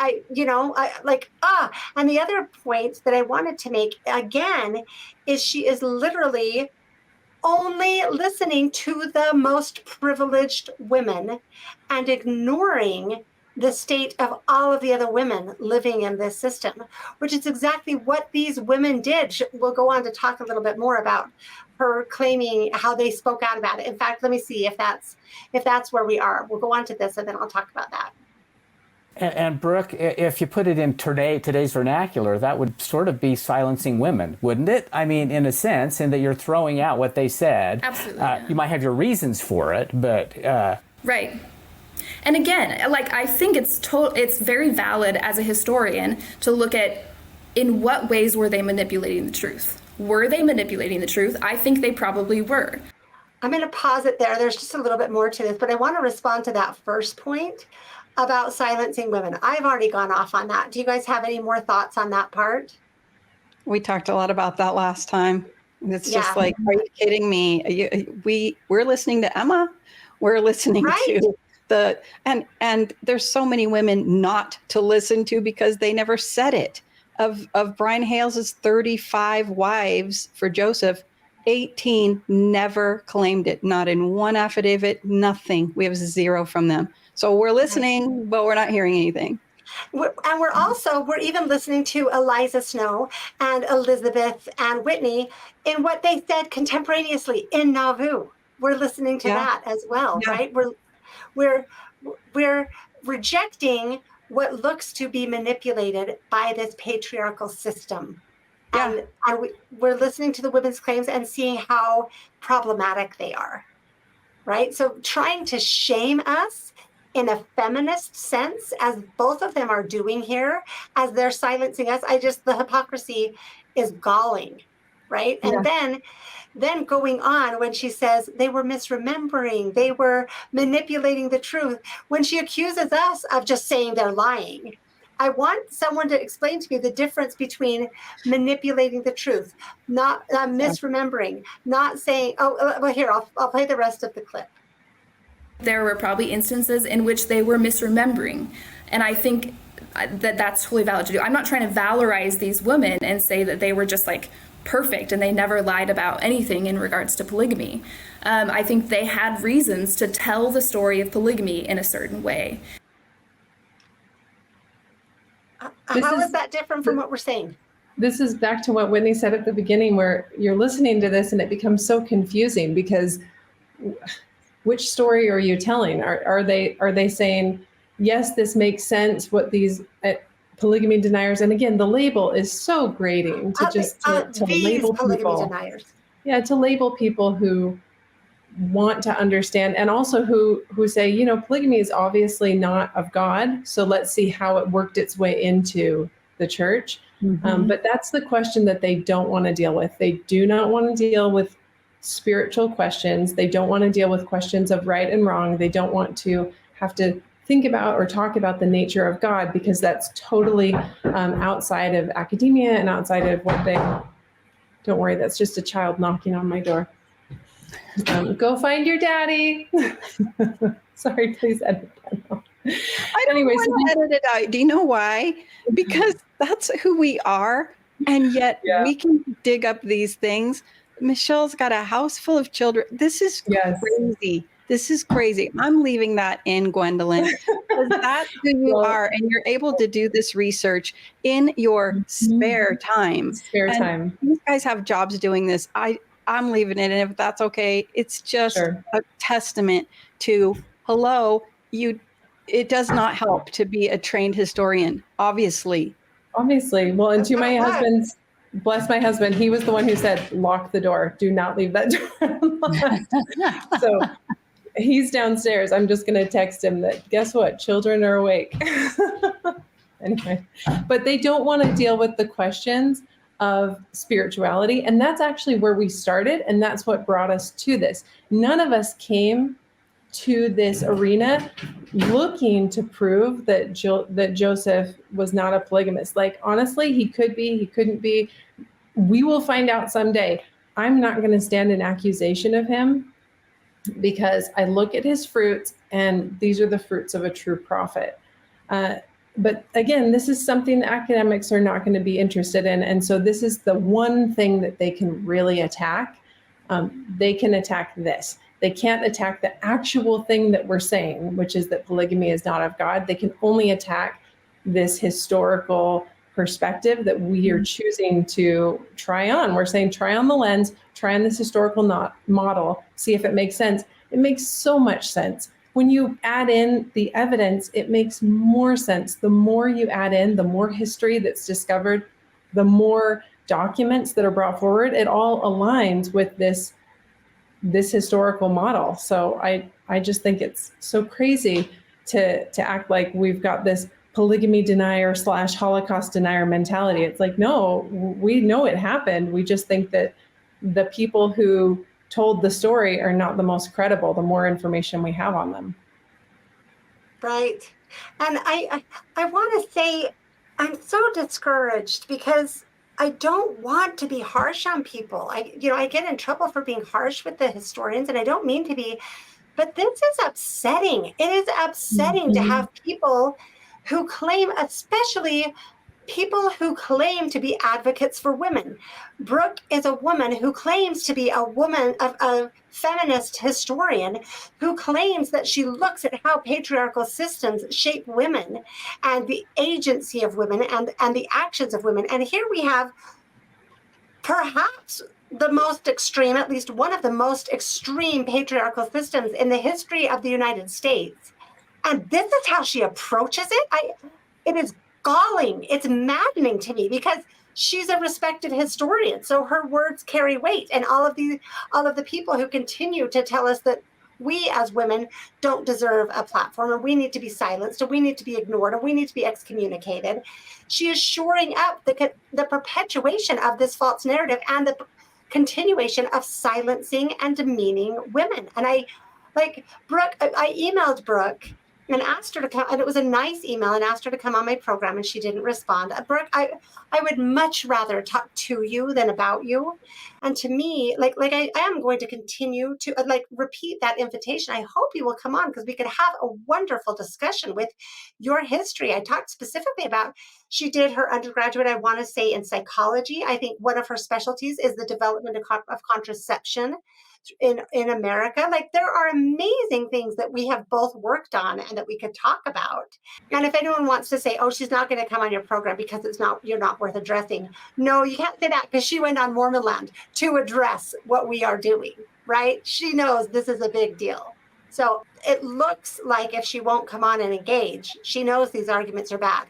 And that's good. I hope she knows how bad these arguments are, because they are terrible and really offensive to people who actually do care about women and have read about the suffering of the women under this system.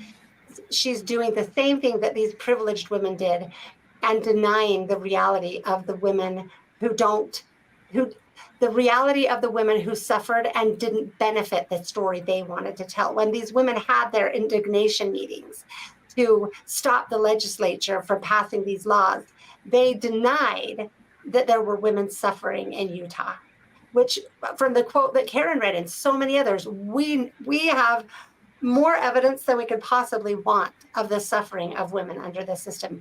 And these privileged women on their platform denied it. They denied the suffering of their sisters for the sake of the narrative. That's what was happening. And that's what Brooke is still doing, both to those women and to us. And it has to stop. I find it to be intolerable. So It's so well said. I mean, that's so true.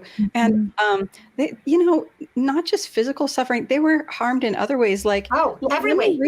Yeah. Let me, okay. So she named Helen Mar Kimball, who was the very polygamous daughter of very polygamous Heber C. Kimball. And she obviously just marinated in that. He's the one that was like, oh, to his wife, I do what I do in stolen moments, like he's going behind her back and he's like cheering her up about it. I do these things in stolen moments. And just remember, when I have children with these other women, it's for our glory too, yours as well. I mean, it's so manipulative and so gross. But so his daughter, Helen, was just so steeped in it. And she wrote the book called Why We Practice Plural Marriage. And monogamy this is a quote from the book that I think it's Gwendolyn, right? Did you read this? Monogamy has led to the greatest vices and social evils that are daily increasing and degrading the human family. Monogamy is degrading the human family. That's where she was. So, I mean, does that sound healthy? Does that sound like a good? And then Zina, Let me Well, get and wine. also, let me just add, Yeah. every one of Helen's reasons are, well, Gwendolyn, you could speak to this more. They're atrocious. Nobody would agree. Like Helen, even just from a doctrinal point of view, I know that the polygamy promoters love to quote Helen Mar Kimball. They should be embarrassed to do so because they would not agree with any of her reasons. Right. Something that was so hard for me to hear in the Doctrine and Covenants Central podcast where they interviewed Brian Hales that Michelle, you guys responded to, and I was just getting to watch one of them last night. So I don't even know if you did this one little bit, but it was so sad to me that they actually did use this justification that well, if you don't have polygamy, then men tend to go to prostitutes. They actually repeated it like it was a real reason. And that is very hard as a member of the Church of Jesus Christ of Latter-day Saints to hear a fellow member say that this is why polygamy is good. A BYU religious teacher. These are, BYU yes. religion teacher. Well, And this is what the main historian that we defer to, yes. the anesthesiologist, Yes. obvious And then historian who we defer to. I'm trying to like breathe through it because it brings back BYU memories where I never even thought that it was possible that polygamy was not part of the eternities and part of God's plan. It never even crossed my mind because I had been taught so thoroughly, not even necessarily by my parents, but just by the weight of evidence that the church puts out there. Mormon doctrine, anywhere you look, you're going to find this. All the Journal of Discourses. And definitely at BYU, I was told that in no uncertain terms by peers, by these, I still remember, I'm like 20 years old and just having casual conversation at parties, somehow it would come up, right? Because we're all members of the church. And so I remember this one young man looked at me and he was just so certain. He said, "Oh no, you absolutely will have to live plural marriage if you're going to be in the celestial kingdom." And I was stunned because I was kind of like, oh, it's really hard for me to comprehend. And he was so certain. And I wouldn't be surprised if he and others of that mindset are no longer members, because there's only so long that you can believe it. Something that bad is of God before you reject everything. You throw God out and you say, never mind, there is no God. Right. But Right. just to say that, like, that we came to this because we need to defend Joseph is like, that's so wrong. I don't think they talked with anyone who has this perspective, because I don't need to defend Joseph. The next string of church leaders after him were polygamists. It means that I have to wrestle with something that no longer makes sense, and I'm willing to wrestle. I'm willing to take it to God, and then I'm willing to look at all of the evidence and say, well, then how does this even make sense? Because it doesn't fit the story that they've told me. Right. And I'm just amazed that, like, we're telling these stories that, oh yeah, you need polygamy so that men aren't visiting prostitutes, and you need polygamy because Helen Mar Kimball talked about it just as a purifier of jealousies. And it's like, yeah, because women had to shut down and they couldn't feel love anymore, because the only way that you can stop your jealousy is to stop your love. And just all these reasons that were just, none of them hold up. The reason we don't quote from that book if we quote from the book, it's Helen Mar Kimball's books. It's not to talk about the reasons so much, because they don't hold up. They don't make sense. It's just her testimony. It's just her testimony, which really, and remember Helen Mar Kimball's mother, Violet's testimony, that we say that she prayed and this vision opened up. That was Helen saying that. That wasn't Violet. And that was often what happened. The women themselves kind of had a distance from this, but they would testify of other people's testimonies. Right. And so I think that was also a bit of a cope, so that they wouldn't be lying so blatantly. They could say, well, my mother had this testimony, and they could embellish it because you can get away with some embellishment when you're telling someone else's story and not have especially to when they're dead, which was almost always the case. was how it was. Whether they're dead or That's not right. in Utah. That's right. Karen, were you? I think we interrupted Yeah, you. Yeah, yeah, sorry, Karen. No, not at all. But I just wanted to add to what Gwendolyn was saying about how they had to shut down, like you're saying. And we have that Zina Huntington Young, again, to a newspaper reporter, like she was given an interview. And she says, it is the duty of a first wife to learn to regard her husband with indifference and with no other feeling than that of reverence. For love, we regard as a false sentiment, a feeling which should have no existence in polygamy. Yeah. That Oh, go ahead. claim about love is a false sentiment. When I think of the entire New Testament, all of the teachings of Jesus Christ, God is love, right? Like everything. Of all. If you have that charity, you have nothing. Everything is about love. But in polygamy, it's a false sentiment. Yeah, of all the situations where you would expect to find love, you would think it would be husband and wife. This is so horrible. Like if you read between those lines and see what a horrible existence that would be to have a loveless marriage, or, Emily Partridge called herself an unloved spiritual wife. Like this is the saddest thing ever. And we say it's for women to overcome their jealousies. Right? Well, we also say men have to have polygamy or they'd be going to prostitutes. And we don't, like, even now, we don't call that out, right? Like, it's appalling. Okay, I'm going to go on to the next clip because it stays bad for a little while. But when you completely just throw out their voices, when you completely just disregard them, what you're doing is you're doing the same thing that 19th century anti-polygamists did. In the 19th century, anti-polygamists, the way they depicted Mormon women is that they were these deluded, downtrodden slaves of domineering patriarchs. And Mormon women in the 19th century worked very hard to counter that narrative. They published the Woman's Exponent, which was owned by women, operated by women. They were very involved in politics. They were very public speakers. And so to dismiss their voices and say that they were simply just the pawns of Mormon patriarchy, and that's why they were saying what they were saying, is to do the exact same thing that 19th century anti-polygamists did. Oh, I have so much to say about this one. First of all, we're not throwing out their voices, right?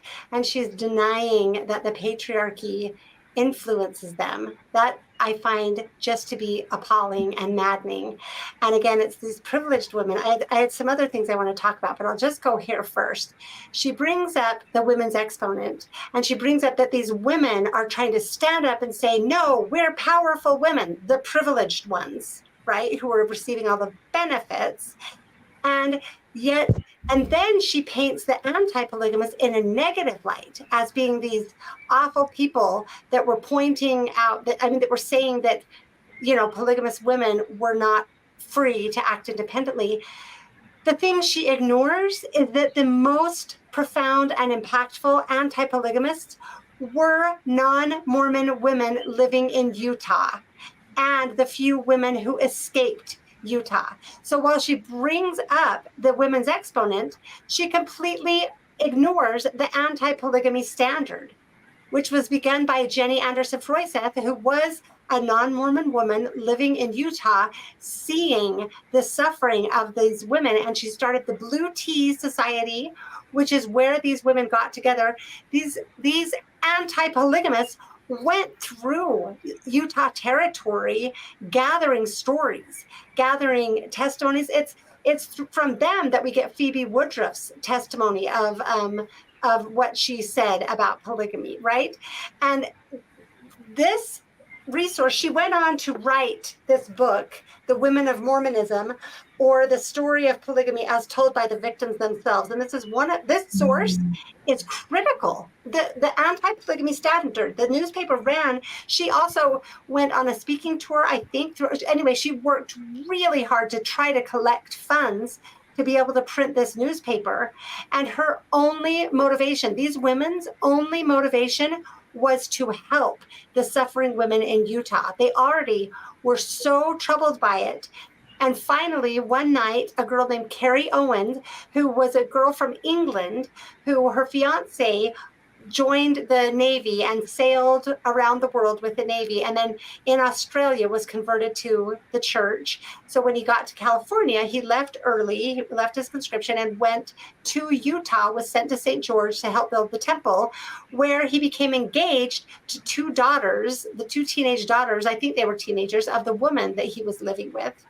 And then he got called on a mission back to where he came from, and there was Carrie, who he had already been engaged to when he left. So he brought her back to Utah as his fiance. And on their wedding day, she found out about these other women, right? And so I just, how I imagine it is with her just in tears while it's raining out, who knows? But she went and knocked on doors of like, I'm stranded in Utah. My fiance, who I'm coming here to marry, it's my wedding day. He brought his other wife, and what am I supposed to do? So she went and knocked on the doors of these in Salt Lake. And that is what finally kicked Jenny Anderson Royseth in gear to start the anti-polygamy standard. This is why I want to do an entire episode on these specific claims that Brooke makes. I'm perfectly willing to just engage and talk about it, but when you go on and say this kind of thing and speak authoritatively as a almost PhD historian and demean us this way, and then demean all of these powerful women, the women of the Blue Tea Society had nothing to gain.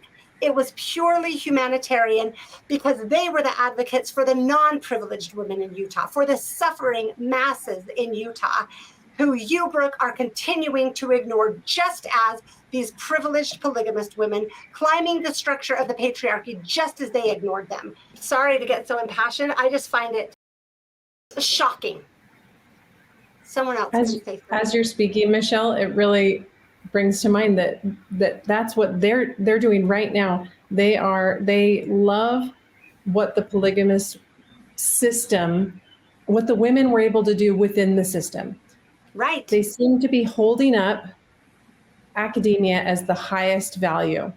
And so because the women in the polygamy system figured out a way to navigate it so that they were publishing articles and they were speaking and they were advocating for the right to vote, they were engaged in politics and intellectualism. Therefore, we cannot just condemn this wholly, because Brooke and Matt, they like some of what was attached to it.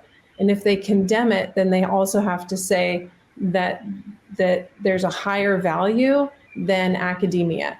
And they don't seem to want to say that. Their highest credentials are their academic credentials, right? And so the fact that these women engaged and made the exponent, I mean, that's so important to them that they're willing to overlook and just not worry about the morality of it, because it's more comfortable for them to say, well, what's good, what's evil? You can't really attribute a moral framework to this because look at some of the good that came out of it. And Brooke's going to definitely move forward, and she's going to be getting her PhD. And I think if right now, the way that people are doing it, they're going to have to just keep supporting the consensus. If you want to push back against it, you have to be willing to sacrifice. And I don't know that the time and the money that people have put in, they're going to be willing to sacrifice it. But they can stop tearing down legitimate inquiry, which is what we're engaged in. They can stop name calling and things like that. She could make a real name for herself by engaging in these topics. I hope that she would re-engage and do better, so she could actually live up to the practices that she herself is claiming good historians follow. Like, for example, this book, Jenny Anderson Royseth, Brian Hales, the only thing he quotes of me is that I quoted Phoebe Woodruff from the Anti-Polygamy Standard, which was compiled into this book, and he throws it out because it's from a non-Mormon source, and the Mormon sources are better. I understand the motivated reasoning that Brian uses to ignore everything that these other Utah women said, even when they went to the effort of going around gathering stories. They're the ones that we get the stories of people living in these deplorable conditions, and the man who married the widow, then marrying the widow's 13-year-old daughter, for example, right? Like so many stories like this. And they gathered them into this book, and they have a lot of credibility behind them. So I cannot understand how an actual valid historian who's not operating under motivated reasoning justifies throwing this out, completely ignoring it. This information is at least, and I would say far more credible than these affidavits, right? And it is contemporary. The affidavits, they were talking about things that happened 30, 40 years earlier. The women that were doing this work were writing about what was happening on the ground right then, right? And we can verify quite a bit of it. And so again, let's prioritize women's voices. This is women selflessly writing about voiceless women. And we're ignoring it for the purpose of protecting the narrative, right? To protect the historical consensus. This is what a PhD candidate is doing who claims to be a feminist. What I hope is that Brooke would go ahead and look at some of these other sources that she is willfully ignoring and re-examine what she has claimed in this interview. I hope she can see how we, see it through our lens for a minute, to see what she is doing to women. Wouldn't that be so cool? Wouldn't that be so cool in a couple of years if you and her were sitting on your podcast laughing about, remember that day you were so mad at me? Yeah. Or even if she never wants to talk to me, but she were to write a book about kind of repairing this, I think it'd be a bestseller. I think it would be amazing. Far more relevant than what many of the things historians write. 100%. Well, go ahead. Karen. You made the statement that they don't have motivated reasoning, but they do. Both Matthew Bowman and Brooke are historians.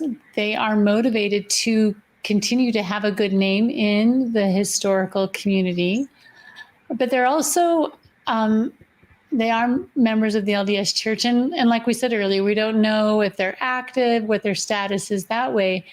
But it's difficult to separate that. And so I think especially for a woman who is studying feminist history, I think a lot of women in the LDS Church have to grapple with this idea of eternal polygamy, the grapple like Gwendolyn mentioned, that she and all of the people she hung out with at BYU knew that was in our future after we die. That's if you're going to live a life to get into the celestial kingdom, then that's what awaits you. The men get rewarded with lots of wives, and the women get rewarded with sharing their husbands, right?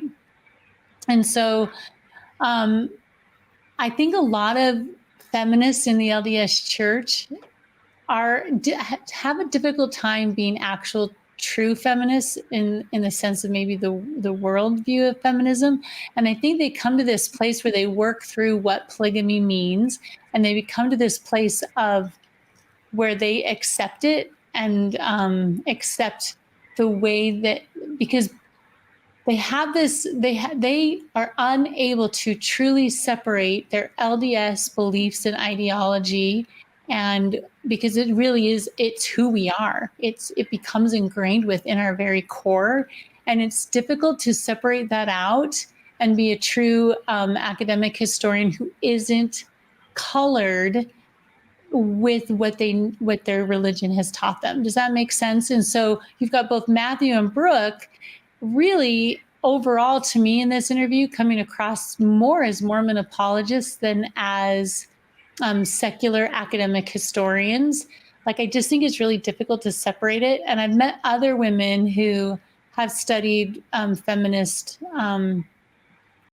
viewpoints or whatever. And are also active LDS, and they had to grapple with polygamy, and they came to settle it, and in different ways. Each of them is in different ways, but all of the ones that I'm speaking of currently came to accept it and to in an apologetic way. So they still believe it is in their future. They still believe it is of God, and they've somehow been able to deal with what that means for them as a woman. And so I really do think that if Brooke can ever, if she can ever really deal with feminism in God's eyes and deal with that, as I said earlier, with that, really come to accept that we are equal, that we're equally responsible before God, we are of equal worth to God, then I think that maybe she could maybe make some breakthroughs, and would maybe be embarrassed listening now to how she's speaking, because she's really degrading women. Actually, like the only women she's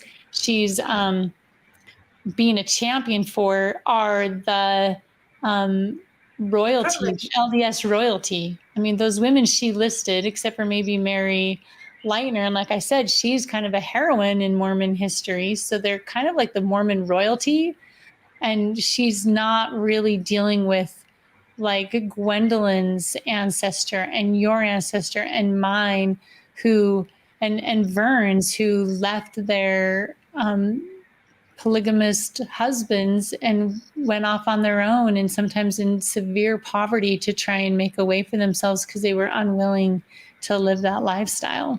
Mm-hmm. And along with the motivated reasoning, I just realized also, maybe this is obvious, it just occurred to me again, maybe, that for historians doing Mormon history, the biggest audience is Mormons. The biggest employer is the church, right? So aside from just needing to maintain their credibility in the historical, as a historian, by going along with the historical consensus, which they need to defend in order to preserve the status of all historians, they also personally might be motivated by career opportunities. If I'm going to write a book, who's going to buy it? Mormons. If I'm going to be hired, it's probably going to be by the church, right? So they are apologists. At least that's how they are certainly coming across. Gwendolyn, you want to say something? I agree with what you're saying. I think that they're apologists. However, there's something I've noticed in speaking with many of my feminist friends who have maintained activity in the church. And I think this is what's going on with Rachel and Matt, is that they come to a place where they start to believe that there are no good men, right? They see the patriarchy as bad, and they see what happened in our history, and they believe what was said about Joseph because everybody believes it, and because those, were the stories that were told.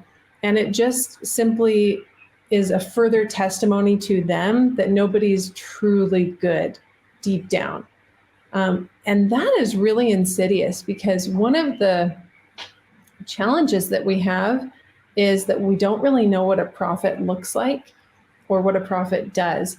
We kind of have this perpetually changing narrative about prophets can, whatever the current prophet says, trumps past prophets. And it's like, please don't read what the Savior says about Isaiah. He doesn't say anything like that at all.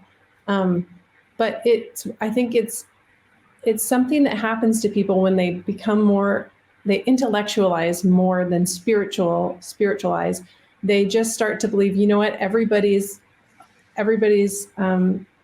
flawed, and Joseph was flawed, and they're all flawed. And it actually, there's something, I don't want to say that these people themselves are prideful, but there's something prideful in that mentality, because it means that you can look down on everyone, that there's no one worth looking up to as an example. Now, obviously, Christ is supposed to be, he's our rod of iron, right? He's the word, he's what we measure ourselves against. However, scripturally, we are supposed to have leaders that are supposed to be the example as well, right? That's part of their role.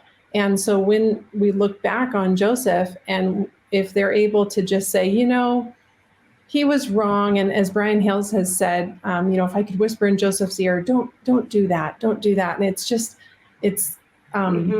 again, You can I don't know elevate. that they're personally prideful, but this is such a prideful way to look at someone who brought forth the Book of Mormon and was absolutely consistent his whole life in his testimony. It's like, maybe we just believe him.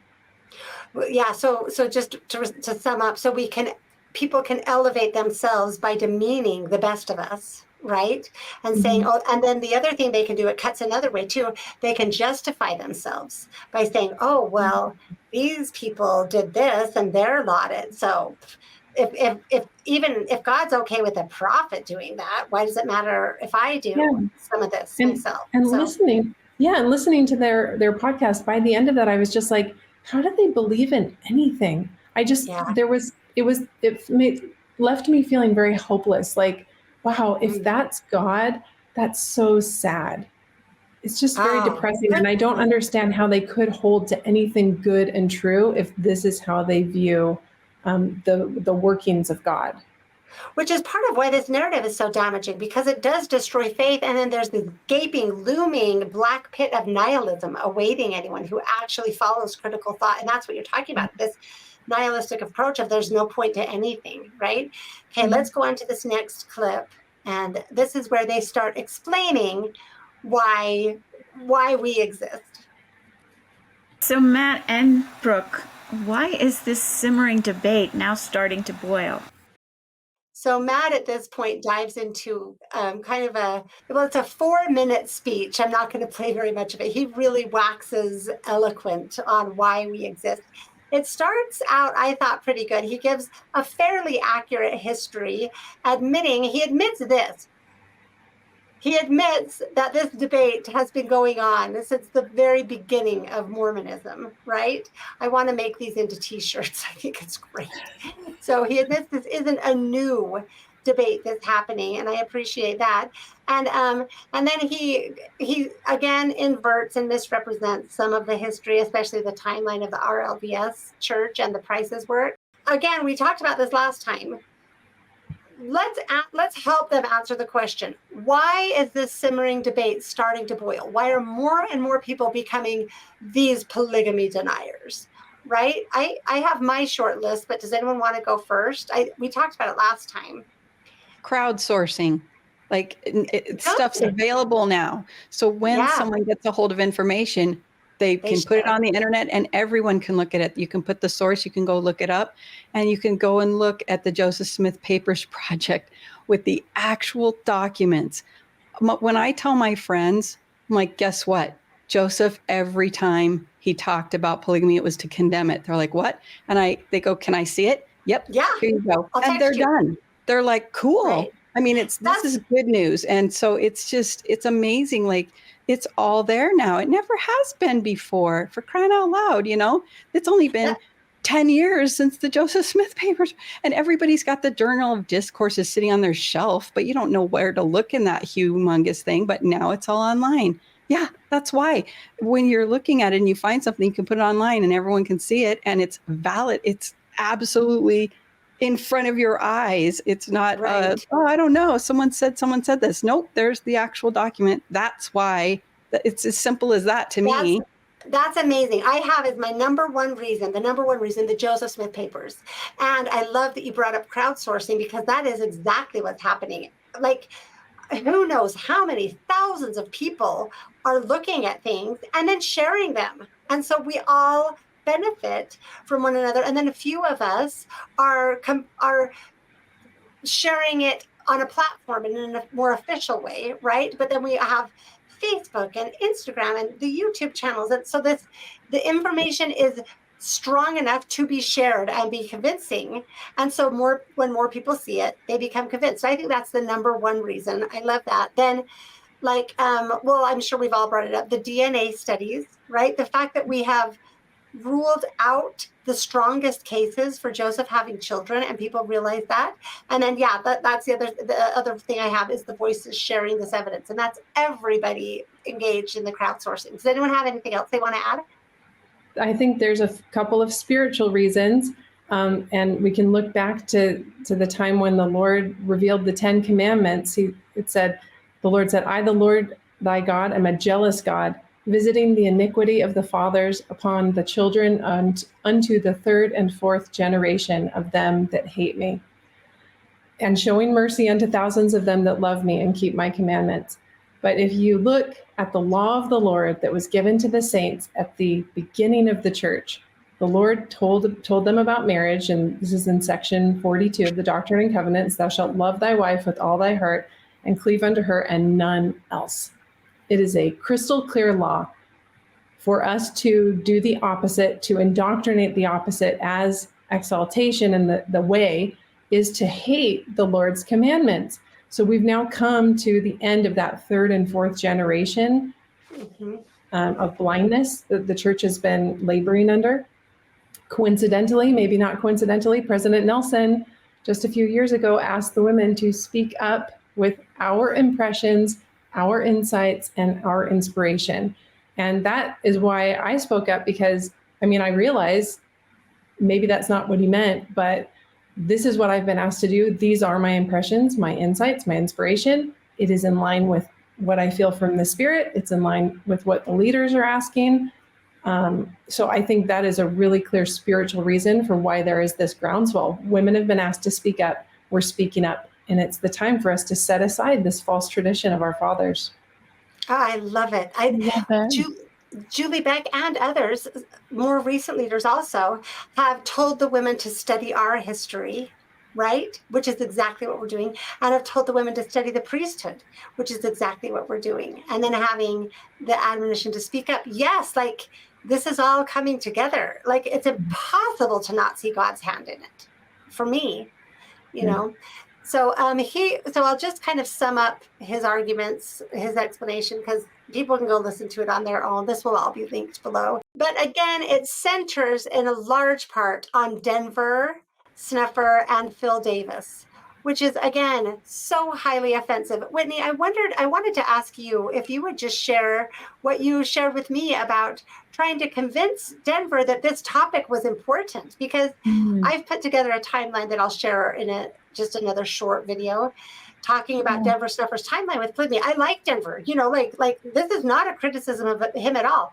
This is a criticism of Matt Bowman and others claiming that this is Denver Snuffer's movement. That is it is false, and therefore it's offensive. Yeah, I actually find it incomprehensibly ironic that on a topic that mainly affects women so deeply, Matthew names two men who have done nothing on this topic. Right. I don't remember how many years ago, but it was before I started the work on my book that I happened to hear Denver Snuffer speaking, and he was talking about this rating system, like, 1 through 5, so things that are really important to him. And the home teaching was always a 5. It was really important to him. And then he would say and such a thing was only a 1. And one of those was polygamy.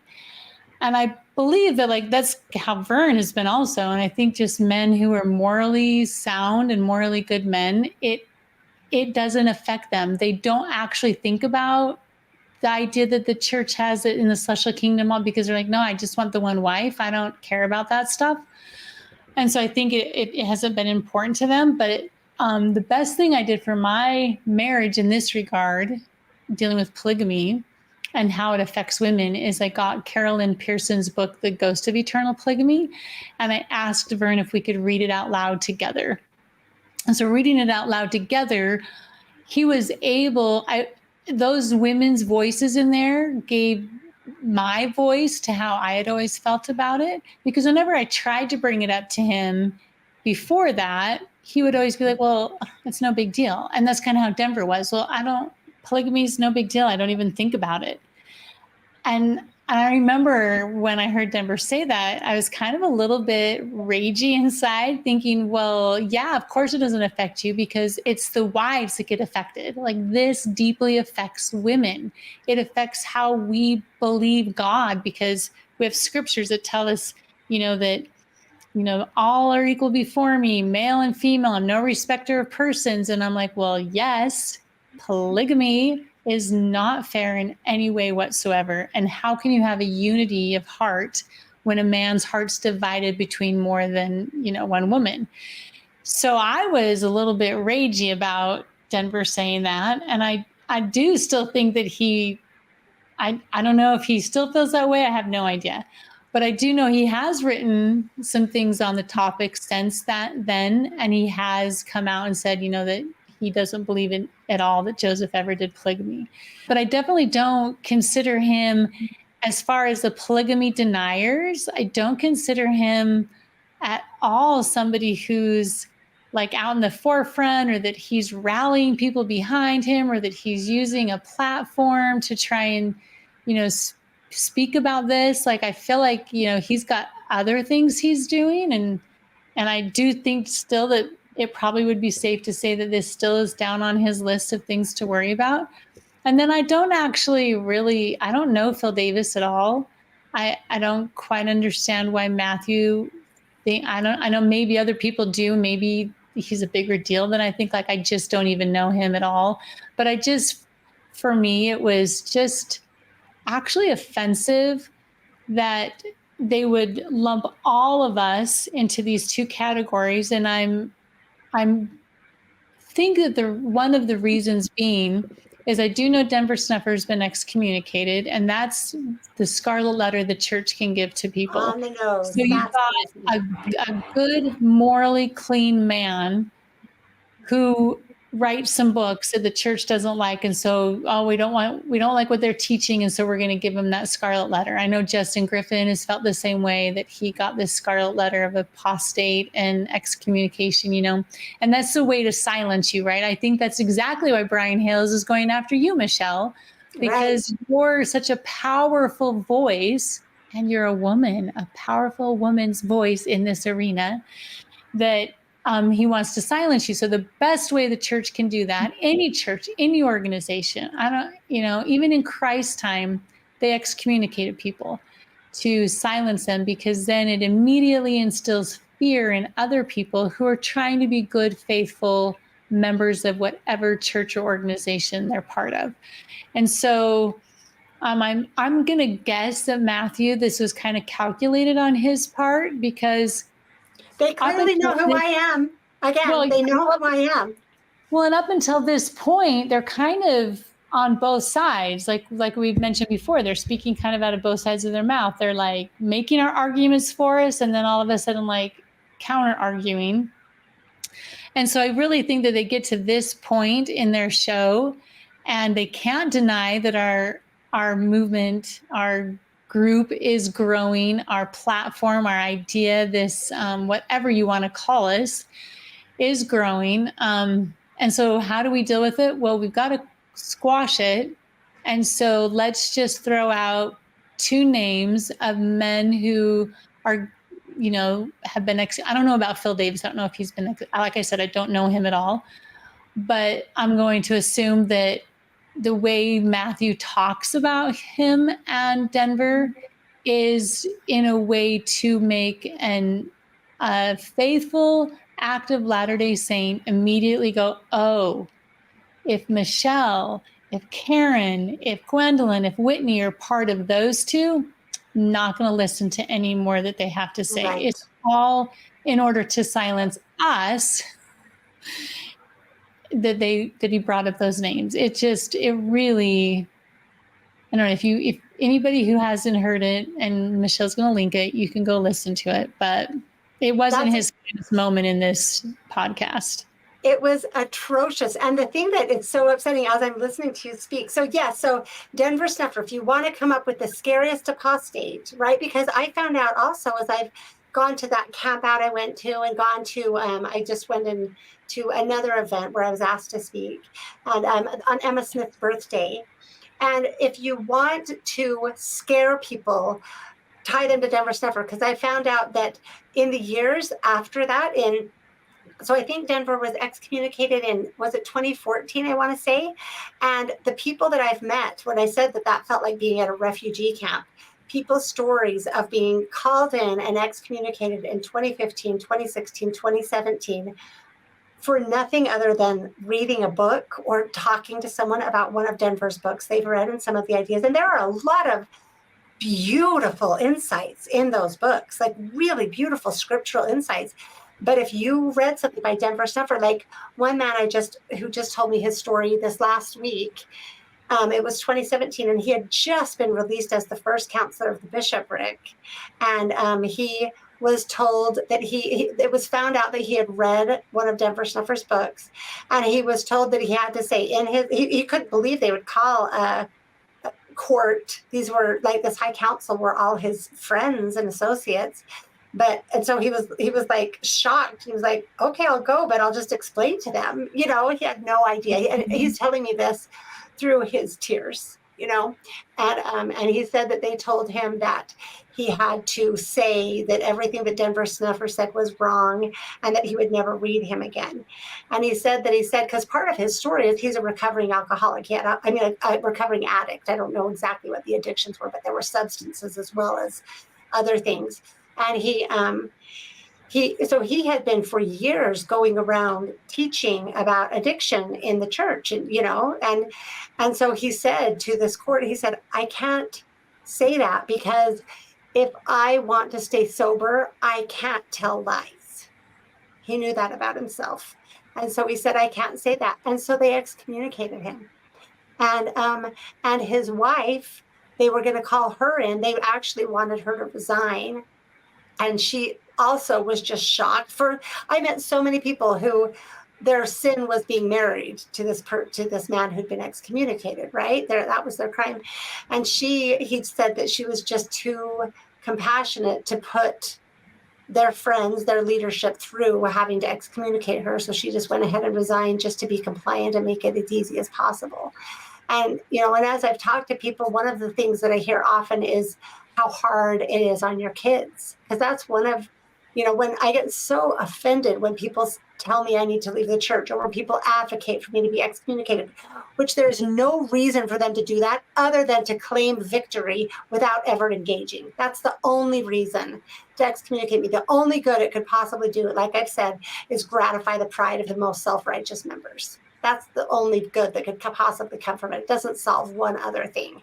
So the people advocating for this and contacting my leaders, it's disgusting. And I have a family of children. I have 11 living children, 1 on a mission, 6 still at home, not to mention my grown children. What would that do to my family? And people can't even get beyond themselves to think about it. So anyway, this fear connected to Denver Snuffer that led to this Holocaust in the church of excommunicating. I have no idea how many members, so many people in that, what's it called? The movement that sort of loosely follows Denver Snuffer. Is it called the Remnant? Is that what it's called? So many people in the Remnant movement wouldn't be there if they hadn't been excommunicated. I heard that again and again and again, that people did not want to leave the church. They didn't want to come follow this other group, but they're refugees. They're kicked out, right? So that's why, anyway, I went on that sidetrack, but Denver Snuffer is the scariest apostate. And then Phil Davis, I think that I'm confused about the whole doctrine of Christ thing, just like I'm confused about the remnant. I don't know exactly what they are other than like-minded people, I don't know. And I think that Phil Davis maybe imagined himself as the leader of that. Although a lot of people I've talked to didn't recognize him as a voice they wanted to follow, Justin Griffin has said that multiple times, that he didn't have anything to do with Phil Davis. And yet people associate him with the Doctrine of Christ group. I don't know exactly how it works, but I know that Phil Davis went down in a blaze of glory to many people and was kind of humiliated himself. So he's another. And what I find interesting is that some of the people who have come at me the hardest and the most dishonestly, one woman in particular who just continually lies about me, 2 of the main things that she would tell people, and other people would overhear her saying this at conferences and would tell me on occasion, and she says it online all the time. She keeps blocking me on Facebook and then unblocking me just long enough to see what I'm saying. Then as soon as she can, blocking me again, like it's some self-righteous, I've blocked Michelle Stone. So she can post and comment about me all the time without me seeing it. She constantly claims that I'm both a member of Denver Snuffer's group and of Phil Davis's group. And I don't even know how that would work. So anyway, so this is a claim that it was discouraging to see an actual historian make when I've seen it made by these worst enemies of the truth, who are just these awful people willing to lie about everything, willing to lie like crazy about me. Anyway, I found this to be so disappointing, and that's the only reason he did it, was again to demean our movement. And is this where we want to go? Do we want to go to this place as a church of saying, if you read this book, you're going to be excommunicated? I mean, that's crazy. I'd like to go on public record. I will read anything. I will read every book, and I have read some horrific books because I like to think. And I like to figure out what's true, and I like to wrestle with ideas. So if we're going to, like you're saying, Michelle, if we're going to say, well, they're associated with them, then you're trying to shut down the free discourse of ideas. And this is part of my... They're using lies to shut down the pursuit of truth, because those are lies. These two men are not the leaders of this movement. Some of the strongest voices in this movement are sitting in this panel right now, being silenced and demeaned as free-thinking women, claiming that God loves women. Right? And this is how they are responding. Both the religious side, the Brian Hale side, and the historian side, the Matthew Bowman side. It is so disappointing. And Agreed. so let me I want to add this to the screen, because one of my historian friends reached out to me after listening to this to tell me this was Matthew Bowman's, I believe, his most recent book, and what he recently presented on at the Mormon History Association. And it's the abduction of Betty and Barney Hill, which apparently were like the first people to claim to have been abducted by aliens. So he's writing about alien abductions and the history of that in America. And this historian explained to me that his presentation was about how you have to take everybody seriously.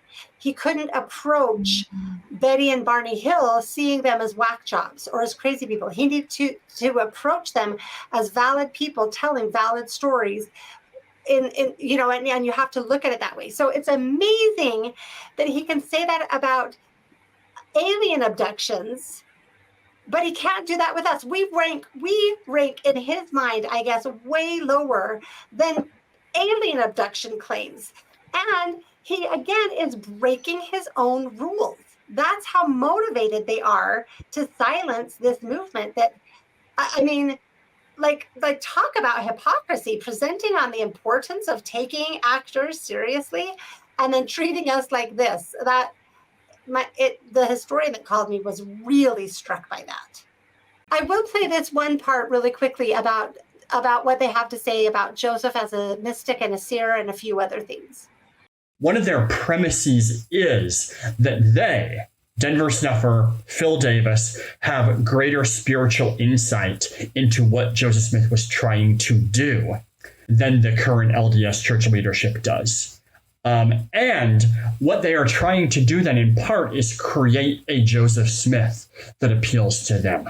So the Joseph Smith they are able to create is a grassroots mystic, a seer, a visionary, someone who is not affiliated with large-scale, frightening institutions, who seems a lot like, frankly, Denver Snuffer or Phil Davis. So this is part of when he's like, oh, they're able to create this Joseph Smith who's a mystic, a seer. And it's like, I'm sorry, do we not believe in seers? I think that's one of the descriptors that we even find in the Book of Mormon about a seer is even greater than a prophet. Mm-hmm. I thought we believed that Joseph was a seer. So there's this. And a mystic is someone who communes with the divine. Yes, there's this. Yeah. I mean, I want to say indirect, but it's kind of a direct mocking of actual, sincere religious belief. That we believe that Joseph Smith was a seer is like, oh, that you guys are more deluded than people who believe in alien abductions. I mean, you poor things. If you were more educated, you would know that everybody's a little bit bad. Nobody's truly good. and God is removed and there's no revelation today and we can't know anything. That's so interesting. And he's making that point to say that we see Phil Davis and Denver Snuffer as like the Joseph Smith we're creating ourselves, who are mystics and seers. He's so false in all of that. I know almost nothing about Denver Snuffer and Phil Davis. I saw you interview Denver Snuffer on your program. That's like the most that I know. I have had some people tell me, oh, Denver Snuffer has said something similar to what you've said. And I'm like, well, maybe we're both coming to the same thing because we're both seeking out truth. I mean, I don't see any problem with people who don't know each other, who aren't involved with each other, who are studying the scriptures, trying to figure out what's true, coming to the same conclusion. Like, right. Yeah, fine. That doesn't mean I'm following him. That just means he's another person on this earth who wants to know what's true and is willing to pay the price. Right. And I also want to say, from what I understand, and of course, I'm sure there are always two sides to the Phil Davis story. You know, what I've heard is not good. But I think it's also offensive to compare Denver Snuffer and Phil Davis, because I think that Denver Snuffer is a very different person than Phil Davis is. So, like, I was happy to have Denver Snuffer on the podcast. I don't think it was my best interview, you know, but I'm more than happy to talk to him. I'm never going to invite Phil Davis on. So, you know, I think that's a difference too. I'm glad you said that, because I do know Denver, not really, really well, but I do know him, and he is just an incredibly faithful, loyal, chaste, virtuous, righteous man. And you know, what I've heard of Phil Davis, I'm grateful you said that. Yeah. One of them, I believe, is telling the truth about his experiences. One of them, I don't believe, is telling the truth about his experiences, is how I would frame it. I would agree with that. I did get to know Denver Snuffer a little bit better recently, because I didn't know him at all until just this last, you know, like a couple of weeks ago. And I was, I don't know, I found him to be very sincere and generous, selfless. Like, I didn't see any false motives. He was very generous with his time and his insights. And I don't know, I had a very, you know, I'm not a follower of that movement at all, but I don't think that we do ourselves favors by, again, declaring people to be apostates and treating them as pariahs and as horrible people. I don't think it's warranted in every case. And I don't know why he even brought up Phil Davis. If I were to say to someone, like, if someone were like, how can I go find out about Joseph's polygamy or about the polygamy deniers? Who would ever recommend Denver Snuffer or Phil Davis on this topic? It's just silly. Okay, I'll go on to the next, because then Brooke adds her reasons and adds a new one that is new to me that just makes it even worse. It's clear that a lot of these polygamy deniers have a very doctrinal goal, right? They're trying to critique the LDS Church. They're trying to say it's too powerful, it's too hierarchical, and it's smothering real religiosity. I'm going to pause there again. How many of you were going, the LDS Church is too powerful? How can I fight the power of the LDS Church? I know. I don't claim Joseph wasn't a polygamist. I mean, the fact that they can't even fathom that we could just be sincere seekers of truth who have done our homework and have come to this conclusion, what is she even talking about? Well, we do have a doctrinal goal, and that is to help people see polygamy is not of God, full stop. Well, to find the truth. It's just to find the truth. To find the truth, to share the truth. Yeah, whatever it is. And we believe we found that polygamy is not of God. And then what flows from that? Right. And shouldn't historians also have the same goal, the pursuit of truth? Like, should we call that doctrinal for them as a way to demean the work they're doing? Whitney, were you going to say something that looked like you were? Well, just when hierarchy, I'm not totally sure what she's getting at there, because one of the things that the church actually teaches is that Joseph was the top of the pyramid of hierarchy, right? He was the prophet president. And so how how are we anti-hierarchy by saying he didn't do polygamy? I just thought that was the strangest comment from her. I'm like, I don't understand at all where she's going, and to say that it's our main issue is Right. hierarchy, power, and control of the institutional church. I've never spoken about that subject ever. So that was just very perplexing. I talk about it because I think it's related. I think that it's related, but that, like, again, that's downstream in my mind. Right. Mm-hmm. It's downstream. Also, for people who, like, a lot of people have had their sort of awakenings, their paradigm shifts, or their faith crises in the wake of things like the 2015 policy of exclusion for gay members of the church, right? Or more recently, 2020 and the strong urging to be good global citizens and go along with all of that wholeheartedly, right? Those things have been troubling to a lot of people. I think rightly so. I think those are very troubling things, even for a lot of people. The name of the church thing with that really troubling interview with Sister Nelson, with Wendy Nelson, and many of the things that happened, right? It's like, whoa, this is weird. They're basically saying, great, now that President Hinckley is out of the way, we can finally live you know what I mean? We finally can tell everyone that everything President Hinckley did with the name Mormon was really just a victory for Satan. Like, these things are troubling to people, and I think that that's valid, and they are troubling to me. So because we're troubled by these things, we decided to go into this wild, ridiculous conspiracy theory that Joseph wasn't a polygamist because it combats those things. How? It's like, why would that be the thing we would choose? Lots of people have spoken out about 2020 and talked about how troubled they were by the church's handling of that. We can address that. We don't have to reach back to Joseph Smith and Brigham Young and polygamy. It's just ludicrous. So, okay, I'll continue with the clip. Just really quick, I wonder if Brooks kind of not piggybacking, but kind of going forward with what Matthew, because Matthew puts it all on Phil Davis in Denver. And so I'm wondering if when she then starts her little thing about polygamy deniers, if she's thinking of those two and not us. Because I know Denver he has spoken out a lot against hierarchy, against power and control of institutional churches.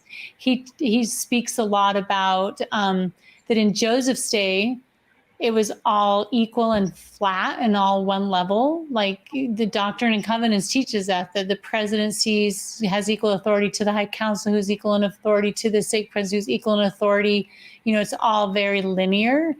And so I'm wondering if maybe because we hear this interview, this podcast, and we're thinking about us because we know we're the ones doing most of the work on this front. And so then we assume that she's talking about us, right? Okay. That's our main issue.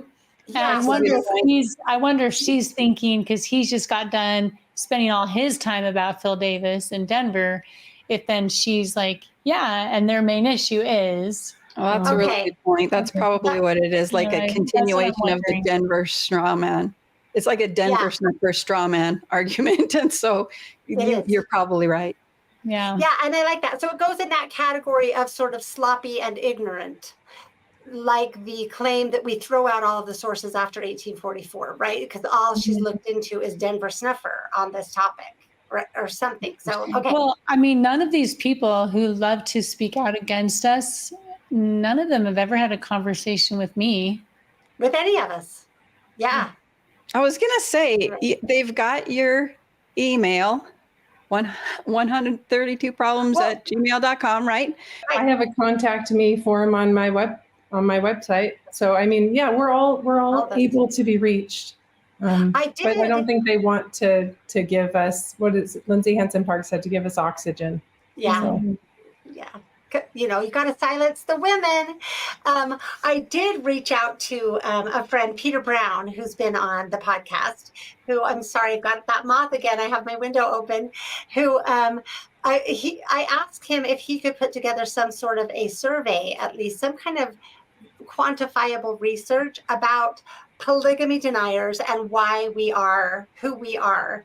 I would be curious to see what percentage of the people who adhere to our views are here in order to, the 1960s carries on with the fight, bring down the man, fight the institution. If that's why they're here and they think somehow polygamy denial is a good way to do that, right? That's ridiculous. So I think that's quite ridiculous. Or how many people are here because Denver Snuffer encouraged them to delve into this? Or do you know what I mean? Like, or how many, I mean, maybe there are Phil Davis followers who followed, but I don't, from what I understand, I was just told actually Phil Davis kind of was a break off from the Denver Snuffer movement. He got his ideas initially from Denver Snuffer till he broke off and he was the leader. I think someone at least was explaining. Well, and I do think, to be fair to Denver, I do think that since about, trying to think if it was about 2018, 2019, it was about the same time I was writing my book that he really did start coming out. He had some talks at Sunstone and then some other firesides he did where he did really come out and really go on record. And then he's had some podcasts where he really has come out and said Joseph never did polygamy. So so I could see, like you said, it would be fun to do a poll, but I could see that because I have gone to a lot of their conferences and I consider myself one of their group or whatever. I don't just like-minded believers. I like that. People who think, try to figure things out in a like-minded way. Kind of like the other people I talked about who are refugees. I haven't met any of them who believe Joseph did polygamy. So I do think that he has had a great influence on people who do read his work in that regard. Yeah. But to say that he's the leader of this, like I said, he's got other work to do. I really don't think he wants to lead the charge of being a polygamy denier. Right. And we should say that he had to be brought to these things. Like he, for a long time, didn't even question it. He just was trying to figure out. Yeah, like I said, it was like one on his, like he was like, there wasn't even anything he was interested in figuring out. Right. So yeah. Okay. So those two are all of the reasons so far. No good. So let's keep going. And so they're using this narrative of Young forcing the narrative of polygamy and of Joseph Smith practicing polygamy as a way to critique the power of the institutional church and say, what else are they, what else are they controlling? What other narratives are they forcing upon us that aren't real? Or maybe we're just reading the sources and realizing there are problems. I would say it's more common for people to learn about the history of polygamy and then say, oh, wow, there are problems with the church, than for people to say, there are problems with the church, so I'm going to study polygamy. That doesn't seem to be the order. Okay. It makes me laugh so much that they talk about how we are like going against the church narrative. That whole thing just makes me laugh so hard because I'm like, you gave them the church narrative. You can't then turn around and say, you're talking against the church narrative. Like, no, we're talking against the historical supposed consensus. I mean, It is a consensus right now, but like, you're the one that gave it to them. You can't then say they teach this. Like, they only teach it because you taught it to them, for crying out loud. Like, we know this. So, wow. When I saw Quentin Cook hold up the Saints book, and because he's like, we wanted you to have, somewhere where you can go and get truth about church history. And he held up the Saints book and he said, if it says it was raining, it was raining. And I was like, oh my word. Like, he thinks he's getting unvarnished history from these people. And that was incredible. And I kind of think that probably made the historians shudder, because that's not how history is done anyway. Like, 9 people said it was raining, 5 said it was snowing, and 2 said it was a sunny day. And they do their best. So everyone knows that that's more like reality in history. So for him to do that, I thought, like, my heart went out to him, because I was like, oh no, he thinks they found out truth and put it in this book. It was super painful. And I didn't include it, but even Brooke in this interview talks about the difference between the past and history, right? The past is what actually happened. history is what we can figure out that happened. It's kind of the difference between truth and our best attempt at narrative, right? We'll go on to the next clip. Why members of the Church of Jesus Christ of Latter-day Saints, why some don't accept their faith's own position that Joseph practiced polygamy? Why are they more comfortable ascribing that to Brigham Young when it seems the tie to Joseph Smith would better support their belief in their church? Why is that? I just included that because he right there proves what we're trying to say. This is not a result of motivated reasoning. We are going against our personal interests in many ways. It's because we're not seeking comfort, the comfort of a narrative or belonging or supporting our preconceived ideas, which every other group in this discussion is doing, except for us. It's more projection. It's more I loved that he said that, because it was like, they want to be comfortable. And I was like, okay, nothing about this is comfortable, but you just showed your hand. That's why you're sticking with the narrative that you're sticking with. Thank you for letting us know that, because it's more comfortable for you. Mm-hmm. Awesome. And if we took more time, I would have us all talk a little bit about the costs that we've incurred doing it. But we'll just know it's been high for all of us, right? This is not an easy space to step into. We do it not because we're seeking comfort. We are seeking truth at all costs, which is what it's costing for many of us. So the next clip is where Matt and Brooke both offer non-answers to this question, which is kind of the question of why is it better to believe that it's Joseph Smith than Brigham Young, or why, why do they have to be motivated to believe this? And they go on to give their speculative answers. They're ridiculous and silly, and none of them answer the question. There is this critical question that people on all sides ask, but that I used to say, like, it doesn't matter if it was Joseph or Brigham. We're in the same situation as members of the church in either way. So that's something we're already acknowledging. And that is, again, speaking to our lack of motivated reasoning. We don't really have anything to gain in the church-wise or personally by claiming it was one or the other. And so their silly reasons that they talk about this don't answer that question, right? I will go ahead and play Brooke's answer because I do want to respond to it because I think it's very interesting. I'll sum up. Matt's answer is that we're uncomfortable with the attacks on the family, and because we're Western modern people, we've been trained, we're so uncomfortable with attacks on the family that we just can't handle another. We have to glorify the monogamous family as the church has done. And so we can't handle another idea. Again, as if we had never read section 132, as if we didn't already know Joseph was a polygamist. All of us, I was going to mention before, I think there is a difference maybe between like descendants of polygamists and maybe converts. Maybe converts or people who weren't growing up in Utah with recent polygamous ancestors, maybe they just didn't know about polygamy and didn't know that Joseph Smith was. I can totally believe that. That's not us. The primary voices in this are the recent descendants of polygamists who were raised knowing that that's what Joseph Smith did. Yes, convert, no pioneer ancestry whatsoever, none. Okay. So, yeah, no, my dad was just the first in our family, and so no, it's. Did like, you not know that Joseph was a polygamist, though? Was that no? I mean, I knew about 132. I mean, I had scriptures and I read them, so I was like, I mean, it made no sense, and I think I've talked about this before. It's like, it seems crazy. It's like, are you kidding me? That seems like the worst thing ever. That seems so anti every gospel principle, but it's in the scriptures. And so I was like, he will help me understand it. He will change my heart to understand something that it seems so blurry and crazy now. And that's what I had total faith in God.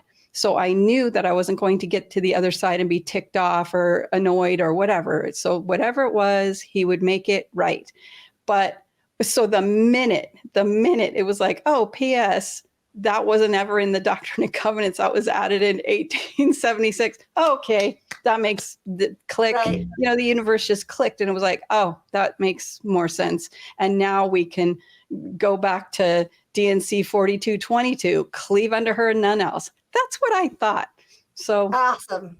Awesome. And I will just quickly say, because Whitney earlier referred to kind of the weight that many women in particular, not some men as well, and not all women, but carry on this topic, like an interview I did on why it matters. And I do want to again point out that we are carrying in our DNA, the pain and trauma that was incurred by so many of these people. And so I don't think that being the descendants of polygamists should invalidate our voices on this. And I don't think that the pain that we have carried as a result of being the recent descendants of polygamists should be ignored or certainly not mocked, right? I hate that people act that way about it. Like, oh, you just don't like polygamy. Excuse me. I have a right to speak out on this. This was my great grandmother. She was the 16-year-old who was married by the almost 40-year-olds to be their surrogate. She was the Hagar of that story. I get to talk about this, and it gets to and you don't get to squash my voice, right? I think that's true for all of us. So, okay, here is Brooke's answer. I'm just going to include this one because, again, it was a new one to me, and I have a lot to say about this. We'll try and do it quickly. One of the things that they do is they kind of remember Brigham Young as a type of Warren Jeffs. And that's they're imagining that he had the type of authoritarian control that Warren Jeffs had. I have so much to say about that. I think she goes on to say this, to build on that in the next comment. Let me see if she does. So I think in the wake of Warren Jeffs and other polygamous movements that were revealed to be really awful, I think it is become even more difficult to imagine Joseph Smith as a polygamist, especially when you think about the fact that he was marrying teenage girls, if you believe these accounts, right? And so I think the atrocities of someone like Warren Jeffs is pushing them even further and making them want to deny that Joseph Smith was a polygamist. Again, completely ridiculous on every possible way. If anything, for me, seeing what has happened in recent polygamy, learning more about it, has confirmed for me the fact that all of the fruits of polygamy are bad, right? It makes me more opposed to what Brigham Young was doing, which we have the accounts of. I don't see that coming from Joseph Smith. It's irrelevant to this discussion. This is based on the evidence. And I thought it was ironic that she said that we see Brigham Young as a type of Warren Jeffs. It's exactly the opposite. Warren Jeffs came way later. We see Warren Jeffs as part of the fruit of Brigham Young, of what he did, right? And I want her to explain to me why it's not a valid comparison. She again says they imagine that Brigham Young might have had something like the power Warren Jeffs had. Let me just respond to that. Warren Jeffs was only in Colorado City and Hilldale, and there are cars and cell phones and televisions, and right, like way harder for him to exert authoritarian control. They're just like they're 10 minutes away from the next town by car that they can escape to. Brigham Young had these people in Utah in the 1840s and 50s and 60s, like completely separated. In fact, when the army came the first time, the people let them in their homes and entertained them and took care of them. And then when they left and went to California, many of the women saw their first chance to leave and went with them, which I think, and Lindsay Hansen Park said the same thing, is a big part of the reason that when the army came back next year, he said, they shall not come here, and went to such extremes, they were going to burn the entire city to keep the army from coming. And part of it was because it was the means of escape for the women. In fact, so many polygamy defenders that I talk to now, that come after me now, don't even have more than one wife. They claim to be polygamous, but they're wives have left them. They can't get more than one wife because women have too much freedom, right? To stay. Like, the only thing capturing women in this system now is the mind control, is that they have to damn themselves to hell, to outer darkness, to be a son of perdition in order to leave. Like, the only reason that people now can admit that Warren Jeffs was doing the atrocities he was doing is because the ranch was raided and there were recordings, right? So you explain to me how you know that nothing like that could possibly have happened anywhere else. Like, we know of Bishop Snow, I believe, in Cedar City, castrating the young man and nailing his testicles to the wall as a warning to everyone else. We know that story. I haven't heard anything quite that awful from Warren Jeffs, and I've heard a lot. We know that Brigham Young, when he was, oh gosh, I think he was 43, just a few weeks away from 43, he married a 15-year-old. We know that the average marriage age of girls, they say women, it has to be girls, during the Reformation was 16. That means that for every 20-year-old getting married, there was like a 12 or 13-year-old getting married, right? So stop. Anyway, I had some clips of these FLDS women as well that you guys might remember from when the ranch was raided, and they went full bore onto the television stations trying to plead themselves as victims, doing exactly the same thing that the women did in these meetings they held to combat the anti-polygamists. It's the same playbook. It's, and asserting that Brigham Young just automatically had less control than Warren Jeffs, when so many of the people that escaped from Warren Jeffs' community were telling these stories, were saying what was happening there, and no one would believe them and no one would take action. Watch the Flora Jessup episode that I did as just one example. So I find it highly offensive to say, okay, we'll believe this about Warren Jeffs because we've heard the tape recordings, but no one else would have possibly done that. What are they talking about? So, okay, let's go on to the next. Sorry to rant a little bit. This gets me heated. In your view, each of you as scholars of Mormon history, did Joseph Smith practice polygamy? So this is interesting how he sums it up. He has to ask them that question because of how they have engaged in this interview. And I wanted to, again, this is just the second to last clip. I wanted to compare it to what we have from Benjamin Park, the way that he talked about this just like the week before this episode. And I didn't engage emails with Ben Park. I don't know if he would have listened even if I had. But here's what I think Peggy Fletcher Stack and the other man doing the interview were expecting in this interview. Single credentialed, published, and respected historian who has examined early Mormonism agrees that Joseph Smith both taught and practiced polygamy. I looked at every single piece of evidence. It is overwhelming. Joseph Smith was a polygamist. The documentary evidence is clear. Historians who know the documents are unanimous in agreeing with the scholarly consensus that Joseph Smith practiced polygamy.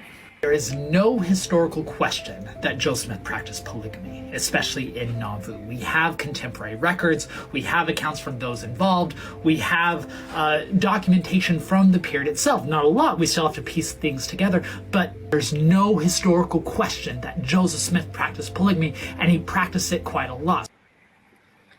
So this is what I think they expected that interview to be, right? Well, so when Ben seems to be very converted to this belief. He has a religious fervor. Right. And I want to ask Ben, as a PhD historian specializing in this topic, the author of several books, how would he treat a historian who stepped out of line on this narrative, right? You can see part of the pressure keeping them in when people, his overstatement is massive. Again, he should lose a ton of credibility for that.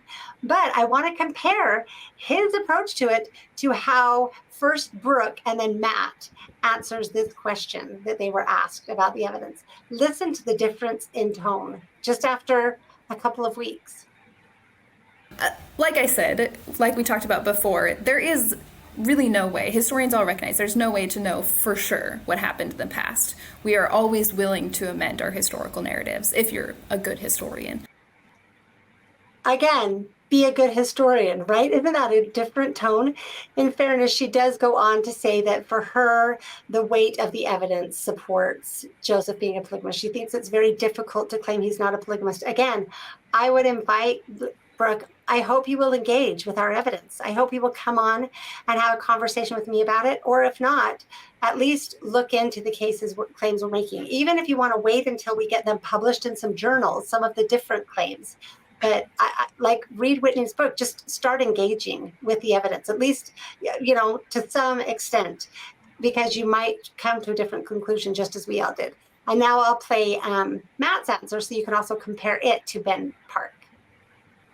I think one of the things that polygamy deniers will often look for is a single definitive piece of evidence, right? A perfect piece of evidence that will prove everything one way or the other, but that kind of evidence just almost never actually exists. So what we deal with is preponderances. What does most of the evidence seem to say? What does most of the evidence, when weighed in light of its own reliability and its own provenance, seem to say? And for me, as for Brooke, I think the preponderance of the evidence affirms that he was, in fact, a polygamist. Okay, so I gave Matt the final word to make his case. But again, it was fascinating for me. We talked about this last time, for him to say we never can know anything for sure. There's never a definitive piece of evidence. All of us have acknowledged multiple times that if there were a child, case closed. That would be a definitive piece of evidence. I think we have found many extremely compelling pieces of evidence, and they just choose to ignore them. Right? I'm not looking for a definitive piece of evidence to prove that Joseph was not a polygamist. I'm doing the work and seeing that the preponderance of evidence actually shows that he was not. Right? And so I thought that that was silly that he would claim that. Like, again, the historical questions we don't have to debate are like Brigham Young's polygamy. If someone were a Brigham Young polygamy denier, I would jump on the bandwagon and say, what are you doing? Right? And they're claiming that's what we're doing is that silly. They're claiming the case for Joseph's polygamy is as strong as the case for Brigham's polygamy, like Ben Park is. And so I appreciate, like, this will be my final word and I'll let you each take one. I appreciate very much that they are being more nuanced, more measured, more accurate, and more truthful in their responses in this interview. At least many of their responses, their responses regarding the historical documentation of Joseph's polygamy. I appreciate that approach and the softening. I hope it will continue, and I invite the credentialed historians to engage in the research, engage in the arguments. Stop silencing women's voices and start listening to what we're saying. And I think it would be interesting to see what happens from there when we see that just in this little amount of time, it has already softened this much. I think it's fascinating. I hope it continues.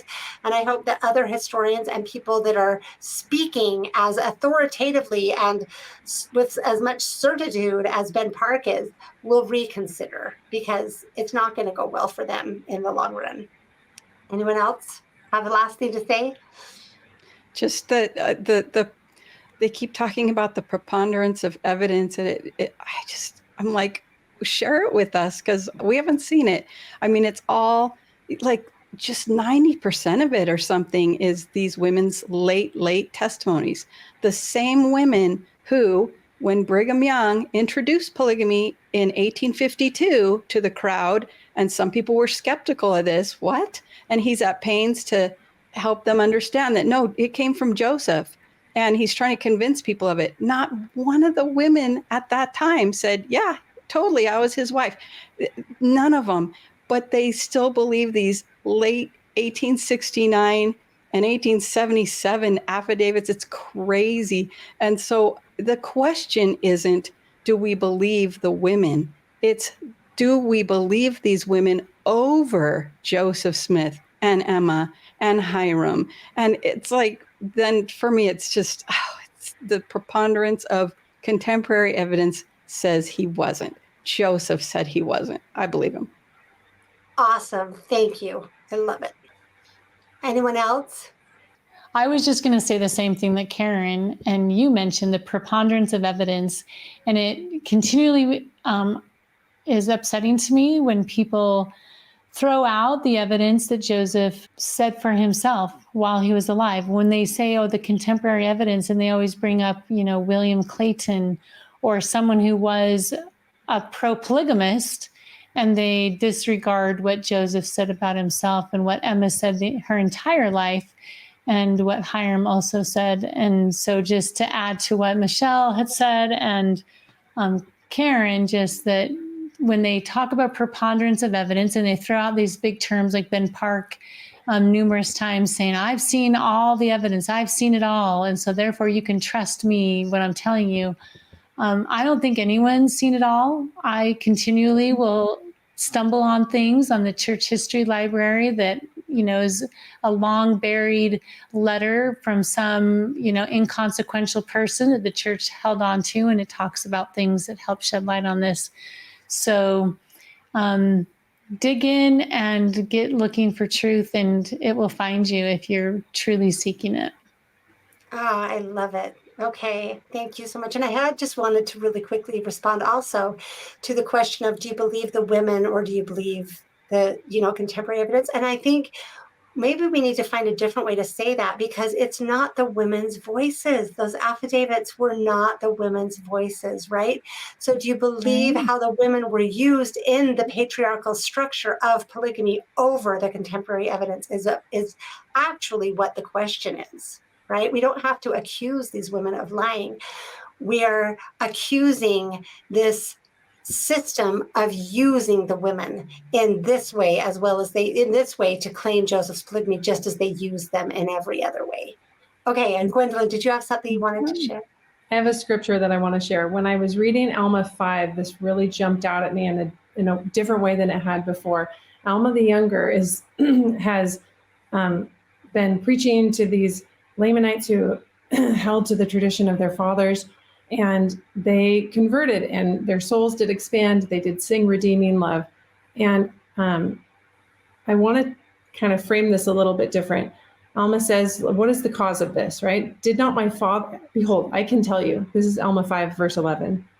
Did not my father Alma believe in the words which were delivered by the mouth of Abinadi? And was he not a holy prophet? And according to this faith, there was a mighty change wrought in his heart. So because Alma believed in the words of a prophet, a change was wrought in Alma of King Noah's court. It was wrought in his heart. And behold, he preached the word unto your fathers, and a mighty change was also wrought in their hearts. And they humbled themselves, right? They let go of their pride that what they were doing was right. They humbled themselves and put their trust in the true and living God. And behold, they were faithful unto the end. Therefore, they were saved. This is the fruit of believing the words of a true prophet. You humble yourself and you redirect your faith, your trust. You put it all in the true and living God. You let go of trusting in men or women. They are no longer your trust. Your trust is in God. And I think that is one of the greatest witnesses that Joseph is and was a true prophet in my life, is that when I started, and Whitney, your book was really what turned, we always have it handy on our podcast. Your book was what turned me to say, you know what if I believe him? And as I've believed Joseph, I have humbled myself and realized that I was wrong, and that's okay, because Christ knows that we're wrong. And he redeems us from our all of our incorrect and iniquitous traditions. But when I believed in Joseph's words, I had that humility and I began to trust in God above all others. And I love that. It's been so enriching to my entire life. I hope everyone gets to have that experience. And I hope that everyone who is in the church is willing to speak up about their belief, because as we speak up in the church, it's going to become much easier for all of us to realize we actually believe the same thing. We don't think this is good. We don't want our married 40-year-old men marrying teenagers. That's not what we want. So why would we defend it? And I do think that will affect real change over time, and it already has.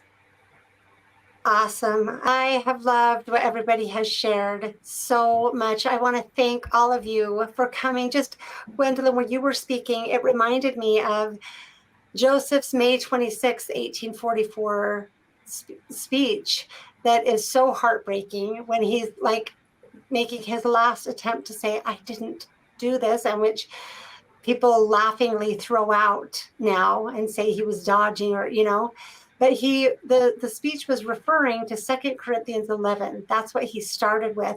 And I just want to read verse 31. It says, the God and Father of our Lord Jesus Christ, which is blessed forevermore, knoweth that I lie not.